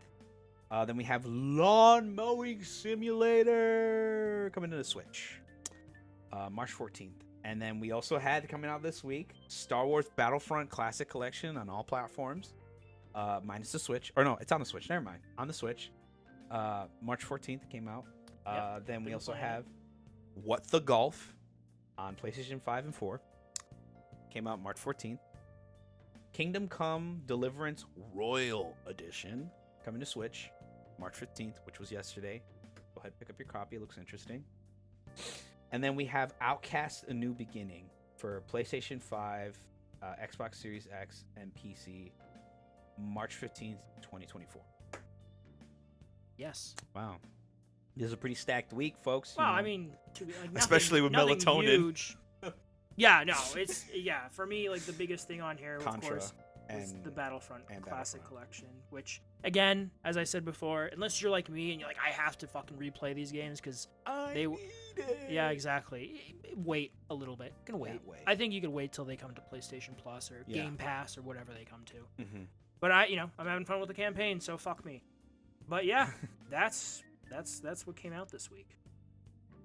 Yeah, nice. I guess sadly, folks, that's a wrap for this week. This is a pretty long episode, and we covered a lot this week. Oddly enough, a lot of shit was announced, and a lot of shit happened. Lucky enough, not a lot of layoffs. Knock on wood. Jesus Christ. Except for those 23 people. Except for those 23 people. At Respawn. That's why I said not a lot of layoffs, but Knocked 23 times. for those 23 souls, hopefully they get a job. But I think they will. yeah. So this week was pretty jam-packed. A lot of announcements, especially with the Mario Day. Indeed. Yeah, and then there's a lot. For some reason, developers decided to make it the crossover month, so there's a shit ton of crossovers this week, actually. Yeah. Yep. And then a lot of kind of, I don't know, movie stuff I like. Oh yeah, a ton of movie stuff this week too. You know, trailers and delays and Oh yeah. the film auteurs. You know, the film snobs. Yeah. Me. The film, Snob. the cinephiles. The cinephile. You know. No, that sounds so wrong. The cinephile. Yeah, the file part, you fucking pervert. No, it's just file. But yeah, I guess we won't. Were you gonna do the thing next week or? What? No, you remember you said next Saturday. Oh We right. tell people. Oh yeah, folks. Just a little heads up. Next week, we are sadly not going to host a podcast episode because I will not be here. I'll be filming at a convention for tattoo artists. Yes. Wish me luck. Hopefully that goes well. But the next week, Good luck. I think, he's gonna need it. which is first week of April, is when we will film the episode 9 of the podcast. Yes. So if any news that does come out next week, I will probably I'll probably do like a little list, and then I'll probably type it out in Probably just focus on like the big stuff. you know? yeah. I'll do like a little posting maybe on Sunday of Sure. I'll just record myself, do a little posting. Not gonna be a huge podcast with Al, sadly. So sad. yeah. So for sure, I believe the first week of April is technically our 9th episode. Yeah. So we'll have be a back. mini episode next week. Yeah. Exactly. Hopefully. Mini me. Mini Episode. mini episode. Oh my god. Yeah, So the mini tired. short. Yeah. You know. Well, thanks for coming by and listening. Remember to leave a like and subscribe. Leave any comments, any criticisms, please. We try to read all our comments, even though we haven't gotten any, but we do appreciate. Yeah, we really read those comments. We're very in depth. We're very in depth, but thank you for the increase in viewership, for all those new viewers that came by and watched our podcast, our last 2 podcasts, 16 Yeah. and 24 views. Thank you. We appreciate you listening to our ramblings. Yeah, our rambling, our crazy rants in the basement.